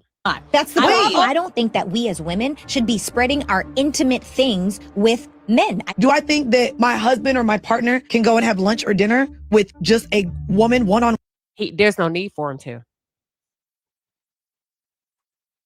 There's no need for your husband. Well, that's just my opinion. Let me stick to my opinion. One? Yes. Oh, I agree too. Yes. She doesn't. For what? Come to the house. I'll cook for you. I need my. I ain't cooking for no woman coming to my house that I didn't invite. I wish my husband would try to invite. Hey, she on you. Hell no. It's giving pick me. It's giving pick me. Now you listen. Well, let me ask, because shit, maybe I live in a different realm in my brain. How many women are comfortable with your husbands or your partners bringing home someone and saying, I don't want to be inappropriate. I was going to take her out to the restaurant, but that may not look right. Do you mind firing up a couple of steaks and putting a bottle of wine in the chiller? I'm going to bring her home instead. Let me see, because shoot, I don't know what I'm talking about. Maybe I just live in the realm of traditionalism. Nika said, I don't know, Nika, that's a yes or a no. Girl Gina's says, I plays none of this. You said it's crazy how so many people blow up off of their proximity to Black people. Listen, if you know, you know. If you know, you know. Let's see who else is going. You said, I'm a Scorpio. Hell no, you ain't bringing nobody. You not finna put no steak on the grill for that man and his home and his friend. Let's see who else. Who gonna put a steak on? Simple your salads. You can cook. Let me see what you say. You said she can go get food in her own house, not in mine. She wants the Black access card. That's it. That's all by any means necessary. Listen, let's continue. My time with my friend privately. You know what? I get what you're saying. So a lot of these women that are podcast experts Are you saying they're not darker skinned women? That's weird. See? It's weird to me. I want to catch up like with my dog. I want to talk. But why crazy. can't you do that in front of your man? But I also can't share every. I think people have a standard of beauty that they believe is more presentable and should be the face of things. And it makes them valuable. It makes them desired. It makes them credible. Similar to what Jay Prince was saying. On Saturday, I said what I said when he said, I only date dark women to procreate black male boys. But he says, when I get money, I'm going to give me a light, bright, damn near white woman. Do y'all remember that conversation from Saturday? So I understand what you're saying. And this is the standard in many cases of beauty that's deemed acceptable, even in intellectual, even in relational conversations. So social, right? Engagement. You said I'm brown skin. I'm telling you what's deemed acceptable, right? And that's why more people are willing to look, because they're not busy listening. They're looking. That's why these women can say things, not necessarily these women, but that's why you say, what? That don't even make sense. It doesn't have to make sense. It doesn't have to make sense.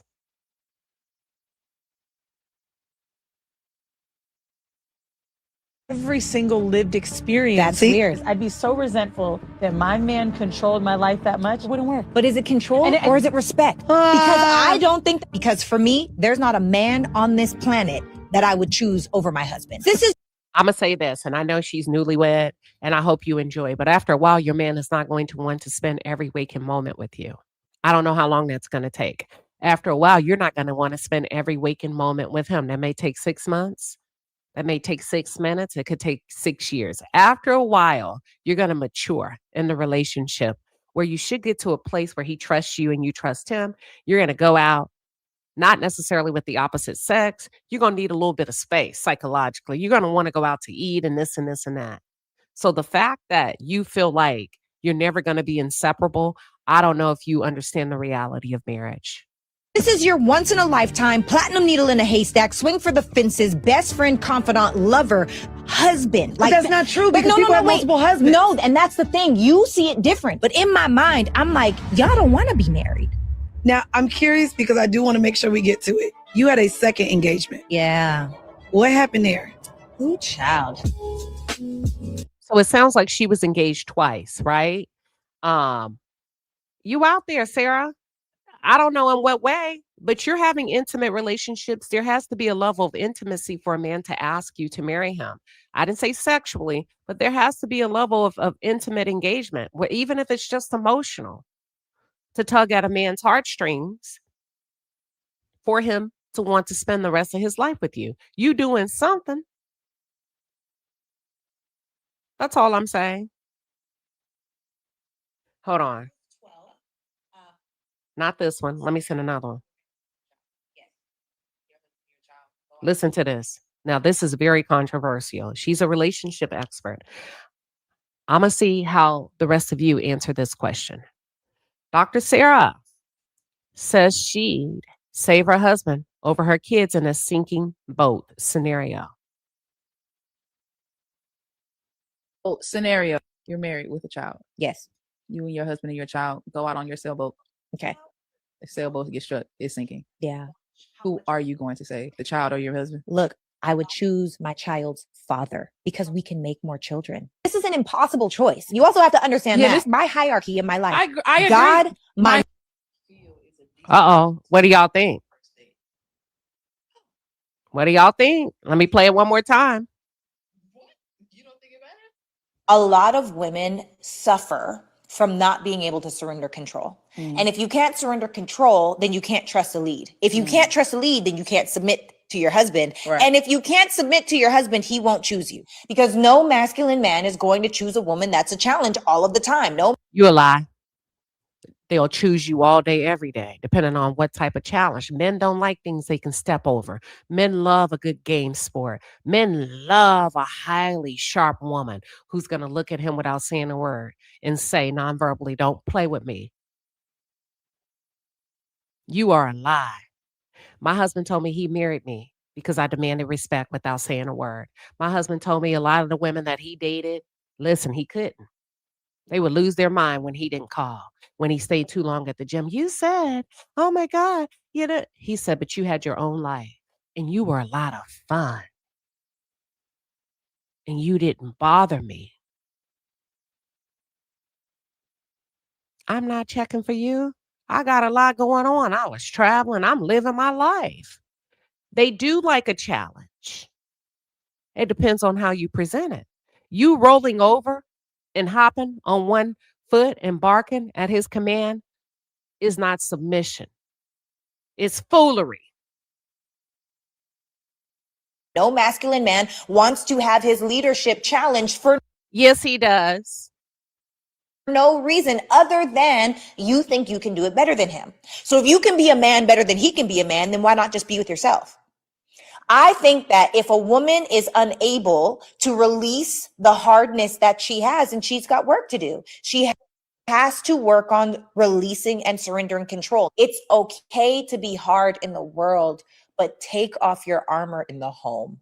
It's not conducive. And this is the thing too. If a man is asking the question, it means he's thought about it, which means it's really only a matter of time until he checks out if you don't shift your actions. And do you really want to give up or let go or get lost by a good man because you can't surrender control? You left one. You let one go because another man came in and told you, F him. You let a good man go. You didn't weigh the consequences of that. Did you? You let him go that day. Hell, I should be worried for your husband. What if another man comes in and what I want to say, introduces his authority over you? You gonna leave your husband because another nigga tell you to? Oh, that's a good point. You said, I have a feeling the men she's with are not masculine. She's given masculine. Do you really want to let go of a good situation and a good potential husband because you think you know better than? A lot of women have forgotten their place. A lot of women have sold into this whole ideal that, you know, I can do bad all by myself. I don't need no man. Okay, y'all do you over there. And because that's a loud collective on the internet, people think that that's what's normal, but it's not normal. It's not normal for a woman. Most women, let me say that, because we as people desire connection. It's not normal for a woman to say, I don't need a man. It's not normal for a woman to feel like she's supposed to protect herself. It's not normal for a woman that feels like she's supposed to emasculate men and need to control everything. That's rooted in trauma. A lot of women. What do you think? What do you think?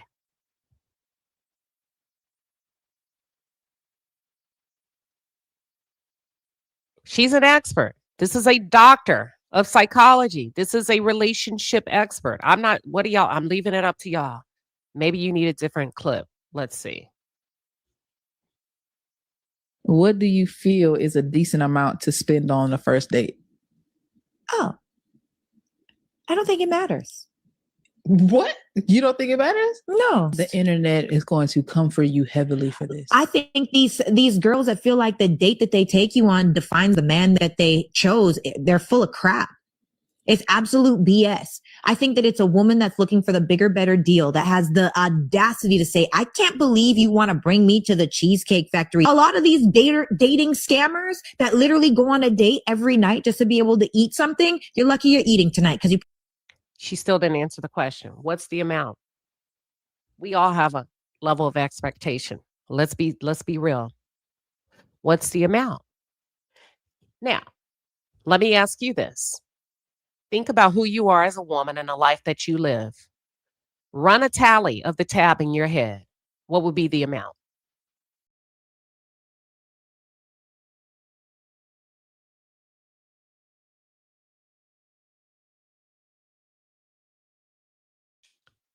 I don't like when women lie. There's an amount. There's an amount to her. And maybe not. Maybe your husband didn't have to do nothing. He just told you, F that nigga. And you married him in 6 days. He didn't take you out or nothing. You said y'all were friends. So he never took you on a date. If what you say is true. Were you that desperate? You said she's very intelligent but life and love is not that simple. She lives in a fantasy world. Everybody has an amount. How I see it, TV says, I don't think it matters what's spent on the first date. My husband and I went and sat on the bench and talked for hours. All I wanted was cookies, cookies and juice. It was a great first day. I think it depends on I think it depends. I don't think it's a right or wrong answer, but to say nothing, that's a lie. Because the cookies and juice cost something. There's an amount. And that's why I say when women lie, you're lying. Are you an expert? Are you desperate? Or is it giving pick me? And is the internet wrong when they say Cheyenne Bryant and Dr. Sarah Fontenot? Are they wrong to call them pick me's? There's an amount. I think it depends on the age. Well, here's the thing. Okay, this is good. You said it depends on his occupation. I think this is very interesting because for me, to be honest, I'm glad you brought it up because for me, it wouldn't depend on his occupation. It would depend on the life that I'm accustomed to. You couldn't take me to Red Lobster. I don't care where you work because I don't go to Red Lobster. You couldn't take me to Chili's. I don't go to Chili's. You couldn't take me to, I would probably do the Cheesecake Factory, but it would be probably because I don't really go there whether I got a man or not. It would have to be the life that I'm accustomed to. We can do hibachi. We can do a steakhouse. We can do seafood because that's what I can do with or without you. You get what I'm saying? But I like that because there's no right or wrong, Hershey. Like you said, it depends on his occupation. I would just tell women measure by where you are in life and what you would do for yourself. Let that be the baseline. And anything that goes over and beyond the baseline, thank you. That was beautiful. That was nice. Anything below the baseline, I may politely decline. I'd rather go have ice cream. I'm not going to Chili's. But there's a nice food truck down the road I've been dying to try. I'm not doing nothing that I wouldn't do. Would I try a food truck for myself? Yes. Would I try Chili's? No. You said, I think the quality of the date is more valuable than what is spent monetarily. There has to be. I don't know. You said the quality of the date is more valuable than what is spent monetarily because a $1,000 date to the fanciest of restaurants and the conversation and energy is whack. It's still low budget. That's true. But if he's whack, he's going to be whack on $1,000 budget or a $10 budget. You get what I'm saying? Let me see what y'all are saying. Desira says, I believe that if you put a lot of effort and thought in the date, it could matter as well, just depending. Just depending. It just depends. Let's see what are any men in here? What if it's his favorite place to go to? It just depends. I don't like a lot of Mexican food, right? And his favorite place may be Mexican. Mexican food makes me feel sleepy and lethargic. So if it's his favorite place, he's probably taken other women. A part of getting to know each other is him figuring out what you like, you figuring out what he likes. And I'm going to tell you, when a man is genuinely interested in you, he's going to throw out a few recommendations. Do you like Mexican? Do you like this? He's going to peruse your social media. If it's his favorite place and he doesn't take into consideration if you like it, that could be hit or miss. I'm not saying it's wrong. It could be hit or miss, depending on what types of food you like versus what you don't like. Helga, that's a great example. You only gonna get what you accept. You say, I like low pressure dates, first dates, easy. Exit. Okay. That's a good okay. Brittany Monet says, I like low pressure first dates to easily exit a weird dynamic. I like happy hour. Would you do a cocktail, Brittany? I would do a cocktail in an open place. I'm not going to no clubs. I wouldn't go to a club. Happy hour is great because I can pretend to be happy for 1 hour if I don't like them.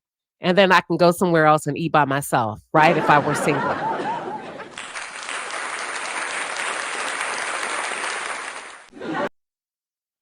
But most men that have the means and the resources to do so will probably take you to dinner. I'm not doing no coffee. Traveling G must say coffee date is a great first date for me. I get it. I like that. You're open. Oh, see, coffee is cool. A coffee date. Mm, mm, mm-mm. But I get it, G-Ma. I get it. I like my coffee brewed at home. So that probably wouldn't work for me. But people that enjoy like the coffees and the lattes, I think that's a great date with a nice croissant or banana bread. Simple yet stylish. A man would really get to know you. Get to know what she likes if you really want to pursue her.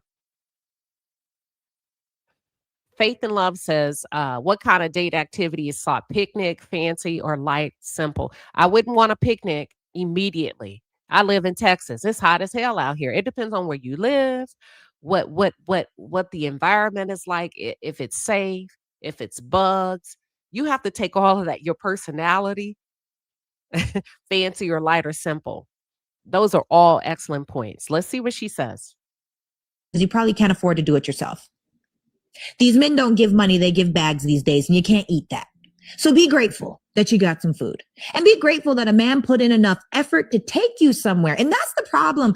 I personally feel like that's the problem with today's day and age. Like, a lot of men are becoming lazy in dating. They're becoming lazy in the pursuit because there's no appreciation for what they do. That's not true. I think they're becoming lazy because they get sex quicker. They get sex quicker. They can say, shit, you want to Netflix and chill? You want to come by the crib? Yeah, I'll come by the crib. You want to do some Casamigos? Yeah, we can do some smoke some weed. Yeah, we're going to do all that. They're becoming lazy because the women have lowered the standards. They're becoming lazy because after date one, they get to have sex with you. They're becoming lazy because those of you that call yourself being ladies, I got the hoes that'll do what you won't do. So I'm not going. She cooking for me on the first date. I'm all up in her house on the first day. I done met her kids. Me, Lil Ray, Lil Daryl, all of us sitting over here eating hot Cheetos. Yeah, I ain't got to take you out. She done fried up a whole pan of catfish. And she make homemade tartar sauce. The hell I look like taking you out? That's all I'm saying.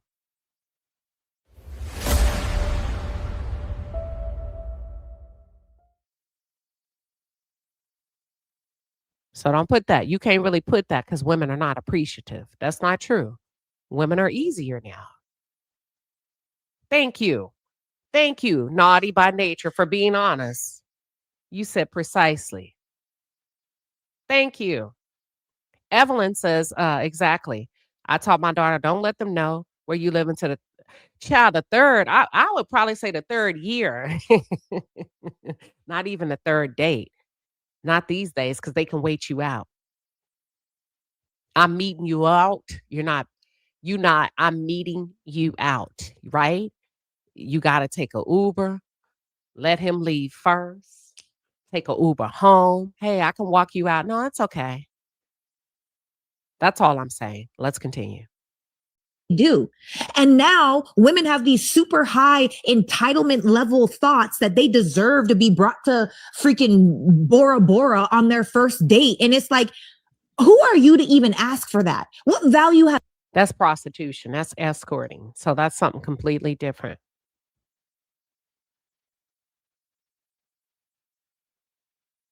That's something completely different. You brought to that man. It's audacity. It's the audacity It's for the me. audacity for me, And on darling. top of that, you should want to be friends with the person that you're choosing anyway. If I don't like you, I'm not going on a trip with you. That's true. I'm sorry, but Instagram photos on no. Homegirl, be grateful that that man put in some effort. And you know what? The more appreciation that you choose, the better treatment you'll get. Bar. I think it's true. I think you should be appreciative. I read this book long time ago, and the relation, I cannot remember, A Lady in Waiting. I think that's what it was called. I could be wrong. I think it was called A Lady in Waiting. I was like 19, 20 when I read the book. I could have been 21. Hell, I don't know. But I was between 19 and 22. Let's just say that. And the author, it was by a Christian author. And she said that women should treat men and women the same. If your homegirl or your good friend, your cousin, your neighbor who's a woman took you out, you would be appreciative. Oh, thank you so much for picking up the tab. So I think there should be a level of expression of gratitude. Thank you so much. It was a really nice dinner. I agree with her. I agree with her wholeheartedly, right? But let's not say that the earnest is on the women, that men aren't doing what they're supposed to because the women aren't gracious. You have a lot of ungrateful heathens out there. But I think the root and the heart of the matter is a lot of women don't require a lot anymore. Things have become so bad. They're saying, you know what? You ain't got to do all that. I don't want you to think I'm using you for your money. You ain't got, we can just do it. Women have lowered the bar just to prove to these men, I'm not here for that. And they're still not getting what they need.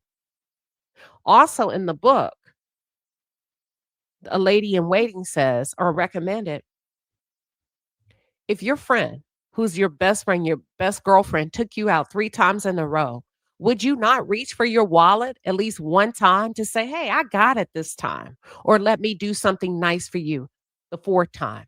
See, a lot of women disagree about paying for a date for a man. I say 3-1 ratio. If you're interested in him, if he appears to be interested in you, if he's taking you out 3 times, you better be figuring out how to at least do something nice to him. It doesn't have to be at the same level financially, but at least a token of appreciation. If you go to dinner on the 4th date and there's a wait for the table, 45-minute wait, say, hey, would you like a glass of champagne? Would you like an old fashioned? How about I get us a drink at the bar while we wait? You got to do something. Thank you, Deborah. She says, excellent and informative live. You're welcome. Me too. You said I've taken my husband out many times. Me too. When we were dating. After he had taken me out. You get what I'm saying? Because I'm working, I have my own money. So that wasn't an issue of worth and value when you're dealing with people with money. And when I mean money, if you go to work, then you have money. Thank you. Helga says 3-1 ratio is my ratio always. Even still here in the house. Y'all want to go eat steak? My husband would be like, well, we need to stay on oh, I got it. Listen, as a wife, because I want to go. And he may enforce some leadership around a budget. I'd be like, well, oh, you got some money? You've been hiding out. Yep. You get what I'm saying? And that should never stop. That should never stop. Hell, I'll book a vacation so quick. Right? Off of my own accord. But then I know he gonna then look, book it 6 months out and be talking about, oh, the tab is, the final balance is. So it's give and take. There's an ebb and a flow. If you're ever unsure, use the 3-1 ratio. But I will say this, because sometimes people have gotten into discussions over dating. I see on social media where a guy was like, I wanted to fly this girl out and I paid for the resort. All I asked her to pay for was her flight. No. If it was my daughter, hell no. Let him see it through. You initiated the trip. You see it through. You see it through. Why would my daughter or my niece need to cover her flight when you initiated the international trip?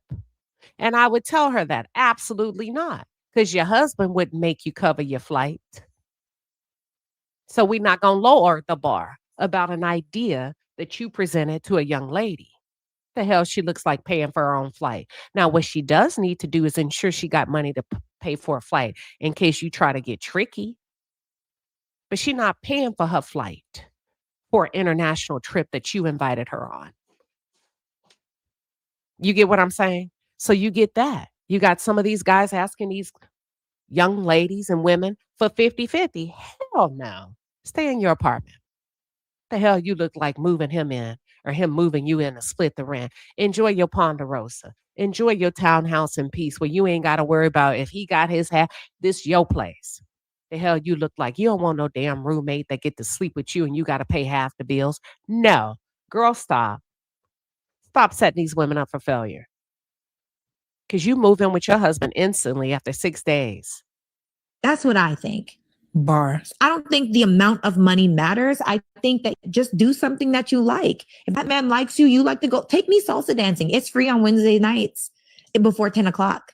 And then it's $10 to get in. And I would love that. Buy me a bottle of water because it does get hot. And Girl, quit playing now. You a beautiful woman. You ain't going out asking for no water. You are exposed to the fine things in life and you're giving advice that's not realistic or relevant because you're a beautiful woman where men are probably throwing money at you.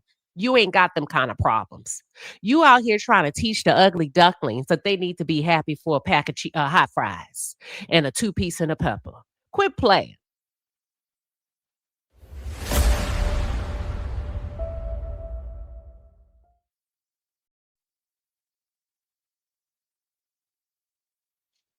Ain't nobody ever tried to rush you to get dressed so y'all can beat the 10 p.m. deadline so y'all can get in for free.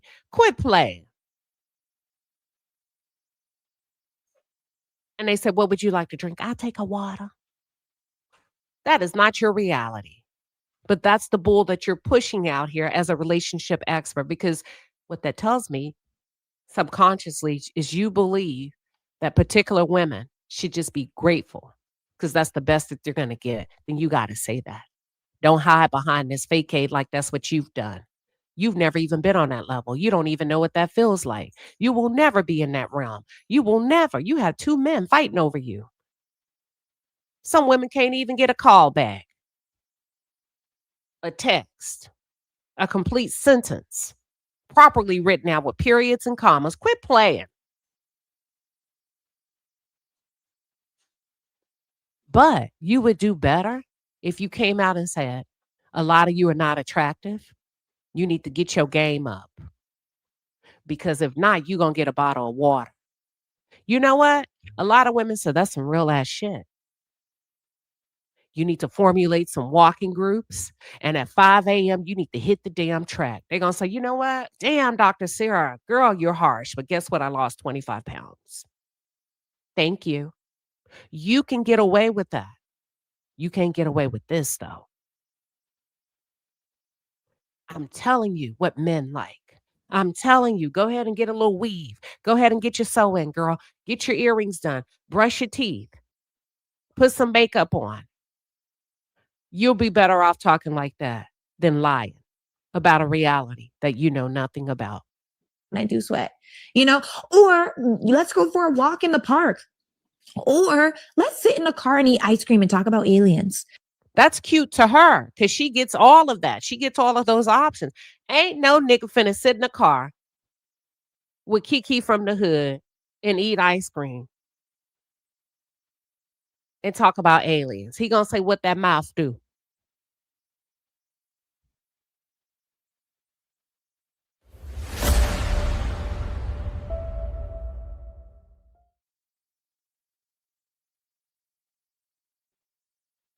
This is very misleading. You act like everybody has access to men that are gentlemen or pretend to be gentlemen.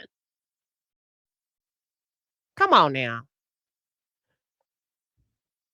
If you're going to talk about men, you better talk about them.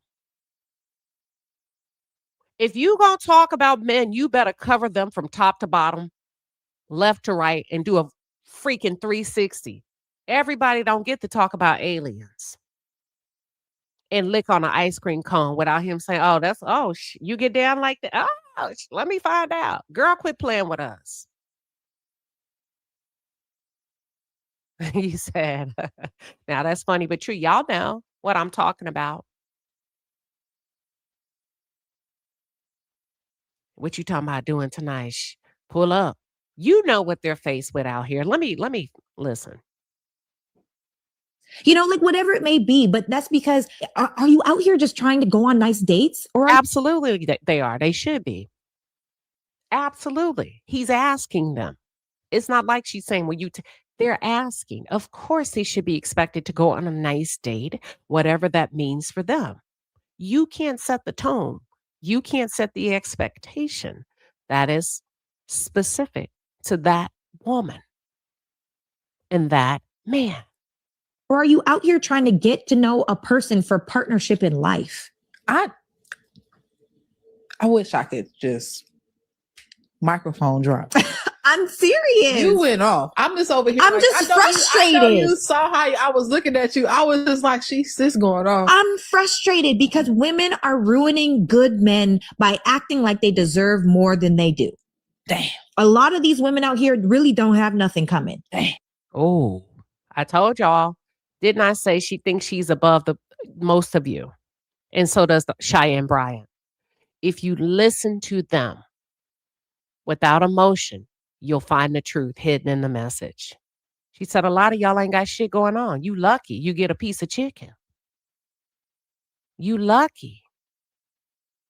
Hell, if he bring a pack of weenies and a can of black beans to your house, you better be lucky because a lot of y'all ain't got shit going on. Just listen. Didn't I call her? I said, listen, you're dealing with personalities that feel they're superior to most of you. So when she's talking, she's not talking from experience. She's talking about what she sees and what she's judging. These women are judging you.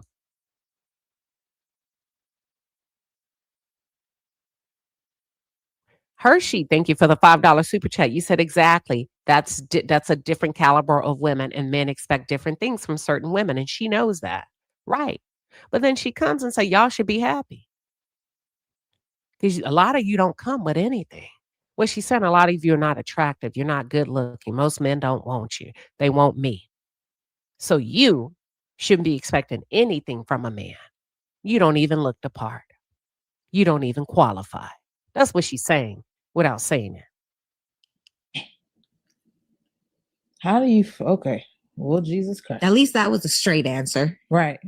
She said, now I'm telling the truth. At least that was a straight answer. That's what I really want to say to y'all. And I just said it. Now what?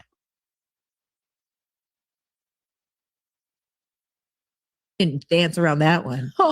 What do you feel is a decent amount to spend on the first date? Oh, I don't think it matters. What? You don't think it matters? No.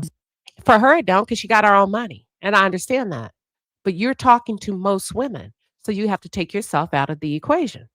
The internet is going to come for you heavily for this. I think these girls that feel like the date that they take you on defines the man that they chose, they're full of crap. It's absolute BS. I think that it's a woman that's looking for the bigger, better. It does define him, because if he's reaching for the higher fruit, it requires a little bit more effort, a little bit more reach, a little bit more thought, a little bit more creativity, a little bit more planning. But if he's reaching for the lower fruit, the ones that you despise, then we can go with your rhetoric. We can go with your rhetoric. Let's see what she's saying. Which one was this one? Give me 1 second. You know what's crazy though? That's crazy. Those women that care and watch how much money you spend and how much money you spending on them, they don't like you. Mm-hmm. Because a woman that likes you don't want you to spend all your money. Nah, hold on. Let me let her cook. Because she's mindful of the union and the partnership that y'all are building. There it is. If that woman is like, ooh, like women that are like, ooh, I need to get my hair and my nails done. Why is your hair and your nails not already done? This should be a lifestyle. Like if you literally, it's one thing to be like, oh yeah, because I have an appointment from here. I'm going to get my hair done. It's one thing to be like, oh yeah, I have my hair appointment. I have zero expectation for a man to be like, oh, here you go. You got to no. Now, if it happens. That's because they give to you freely. They already know if they going to step to you, they got to step correct. You are the higher hanging fruit. You are the preference that the guy talked about this past Saturday. He said, I want me a exotical, a light, bright, damn near white, beautiful long hair. I don't want you darkies. We only want you darkies. That's what he said, to procreate and give us male black boys. But other than that, he said, we broke. We don't, the ones that don't have a lot of money, as soon as we get money, we're leaving y'all. I'm telling you. And this is the demographic of men that she's catering to. She's panhandling for. Okay. She don't have no problem with men rolling out the red carpet. I love that for me, but it's not an expectation because it doesn't need to be. So I personally feel like us ladies, we got to get it together because it's that standard that's making men think that the transaction is okay. We hold the standard. It's all up to us at the end of the day as women, and we got to stop being so doggone cheap. Because we see the clips of like, oh, what you gonna do for me? What you gonna do for me? What you gonna do for me? And then women will be like, well, I took my time to get ready. That man has time too. He took time out of his day to make sure that he prepared something. Hopefully he put some effort in. It's not just going to a thing. But this is another thing too, for the ladies that are listening. We got to be mindful that men with money, I'm doing air quotes right now, men with money or...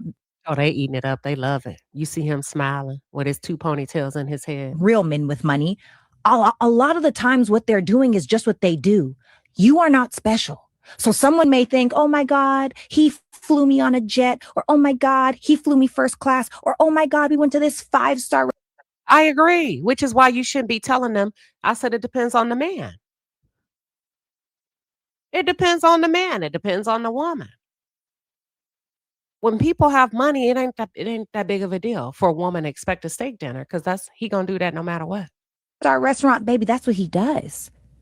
You are not special. You insert girl here at this point, So I feel like we got to get really clear on what does each side have to offer. Are you looking for a dating experience, which is fine, or are you looking for partnership in life? What's crazy though? That's crazy. Those women that care and watch how much money you spend and how much money you spending on them. Now, this is where the conversation gets tricky. You have to understand and listen. She leads in with a partnership, which is, I'm going to assume, marriage. She's talking about marriage, and then she jumps out of marriage and heads towards single women. So the conversation isn't as solid because she's jumping and toggling between two. Let me start it over. Just listen to her. What's crazy though? That's crazy. Those women that care and watch how much money you spend and how much money you spending on them, they don't like you. Because a woman that likes you don't want you to spend all your money because she's mindful of the union and the partnership that y'all are building. There it is. The union is a marriage. The partnership is a marriage. Why would I not like my husband? Because I want him to give me a nice bag. Why would I not like my husband if he bought a $40,000 motorcycle and I'm like, you better give me my damn purse that I asked for? What is you talking about? That's a vibe check. You better ask somebody that's been married. That's a vibe check. The same way a man will vibe check you if he hasn't gotten sex as often as he wanted. That's a vibe check, boo-boo. We checking in. Hey, I want to go to dinner. It doesn't mean she doesn't like him. You got to pay attention to what they're spending. Men are naturally selfish and they're going to do some nice stuff for themselves. Typically, their toys cost way more than your toys. So you got to be like, all right now, you done bought this old whatever, Winnebago, this camper, whatever they buy, right? This grill, $1,500, Don't forget, wifey needs to go out. That doesn't mean she doesn't like him.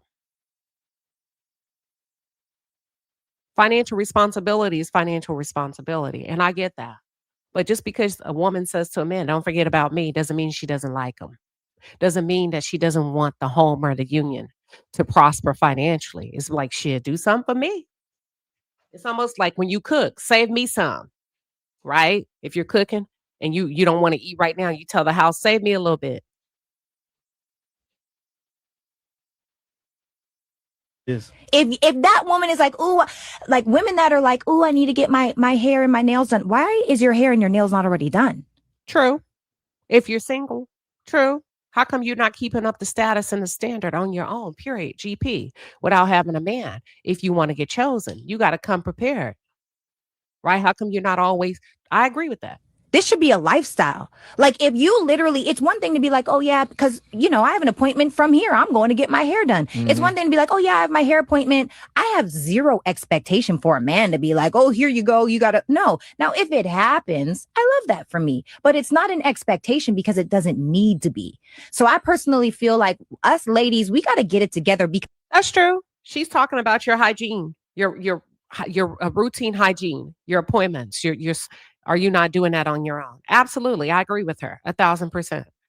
If he does it, he does it. But that's not a requirement because that's going to get done one way or the other. Because it's that standard that's making men think that the transaction is okay. We hold the standard. It's all up to us at the end of the day as women, and we got to stop being so doggone cheap. Because we see the clips of like, oh, what you going to do for me? What you going to do for me? What you going to do for me? And then women will be like, well, I took my time to get ready. That man has time too. He took time out of his day to make sure that he prepared something. Hopefully he put some effort in. It's not just going to a thing. But this is another thing too, for the ladies that are listening. We got to be mindful that men with money, I'm doing air quotes right now. Mm-hmm. Men with. Look at him. He is smitten. He is smitten, honey. It ain't got to make sense. And that's all I want y'all to know. He is smitten to the moon and back. And she's a married woman. He is just soaking it up. Give me more. Say more. Feed my spirit. How come I couldn't get you first? Man, he's thinking about shit. Hold on. That's all I'm saying. There's a certain level of privilege, pretty privilege that's accessed by these women, rightfully so. Take it. But also keep it real about what you really present and why you are. You're panhandling. You're pick-me's. And that's cool. But I think you'll make more money if you come out and say, I am a pick-me. I get chose every day. If you stand in your truth. Last thing I'll say is learn the Gottman theory. What's the Gottman theory? The Gottman theory is whether a marriage will last to 5 years, 7 years, 15 years, or they won't last at all. And it's through identifying what he calls the 4 horsemen. We've talked about this before, which is contempt, stonewalling, criticism, and defensiveness. And if you have all 4 of those things in your relationship, it is guaranteed to fail. And so do you have contempt? Do you think you're better than your partner? Are you critical? Are you constantly picking at what they do wrong, or are you celebrating what they do right? Are you defensive? You can't hear anything that they do try to say to you for a place to actually grow because you're so defensive, protecting who you are and how you see yourself. You can't even understand how that person may see you. And lastly is stonewalling, where you shut down. You don't even communicate. Now it's like talking to a wall. If you have those things in a relationship, all 4, you are certain to fail. I hope she hasn't experienced this in her 3 months. They said she had a formal celebration 3 months ago. I hope she hasn't gone through all of this, because if so, that's too much. That's a huge red flag as a newlywed. 3 months, 6 months, whatever it is. Number 2, on the flip side of that, you shouldn't be talking about it if you've never experienced it. You wouldn't be an expert. You wouldn't even know. You can say, I heard there was 4. I haven't experienced them. I don't know. I just don't talk about things I don't know. Does that make sense? So I think she's a beautiful girl. I think both of them are beautiful women, but I do feel like the internet got it right this time.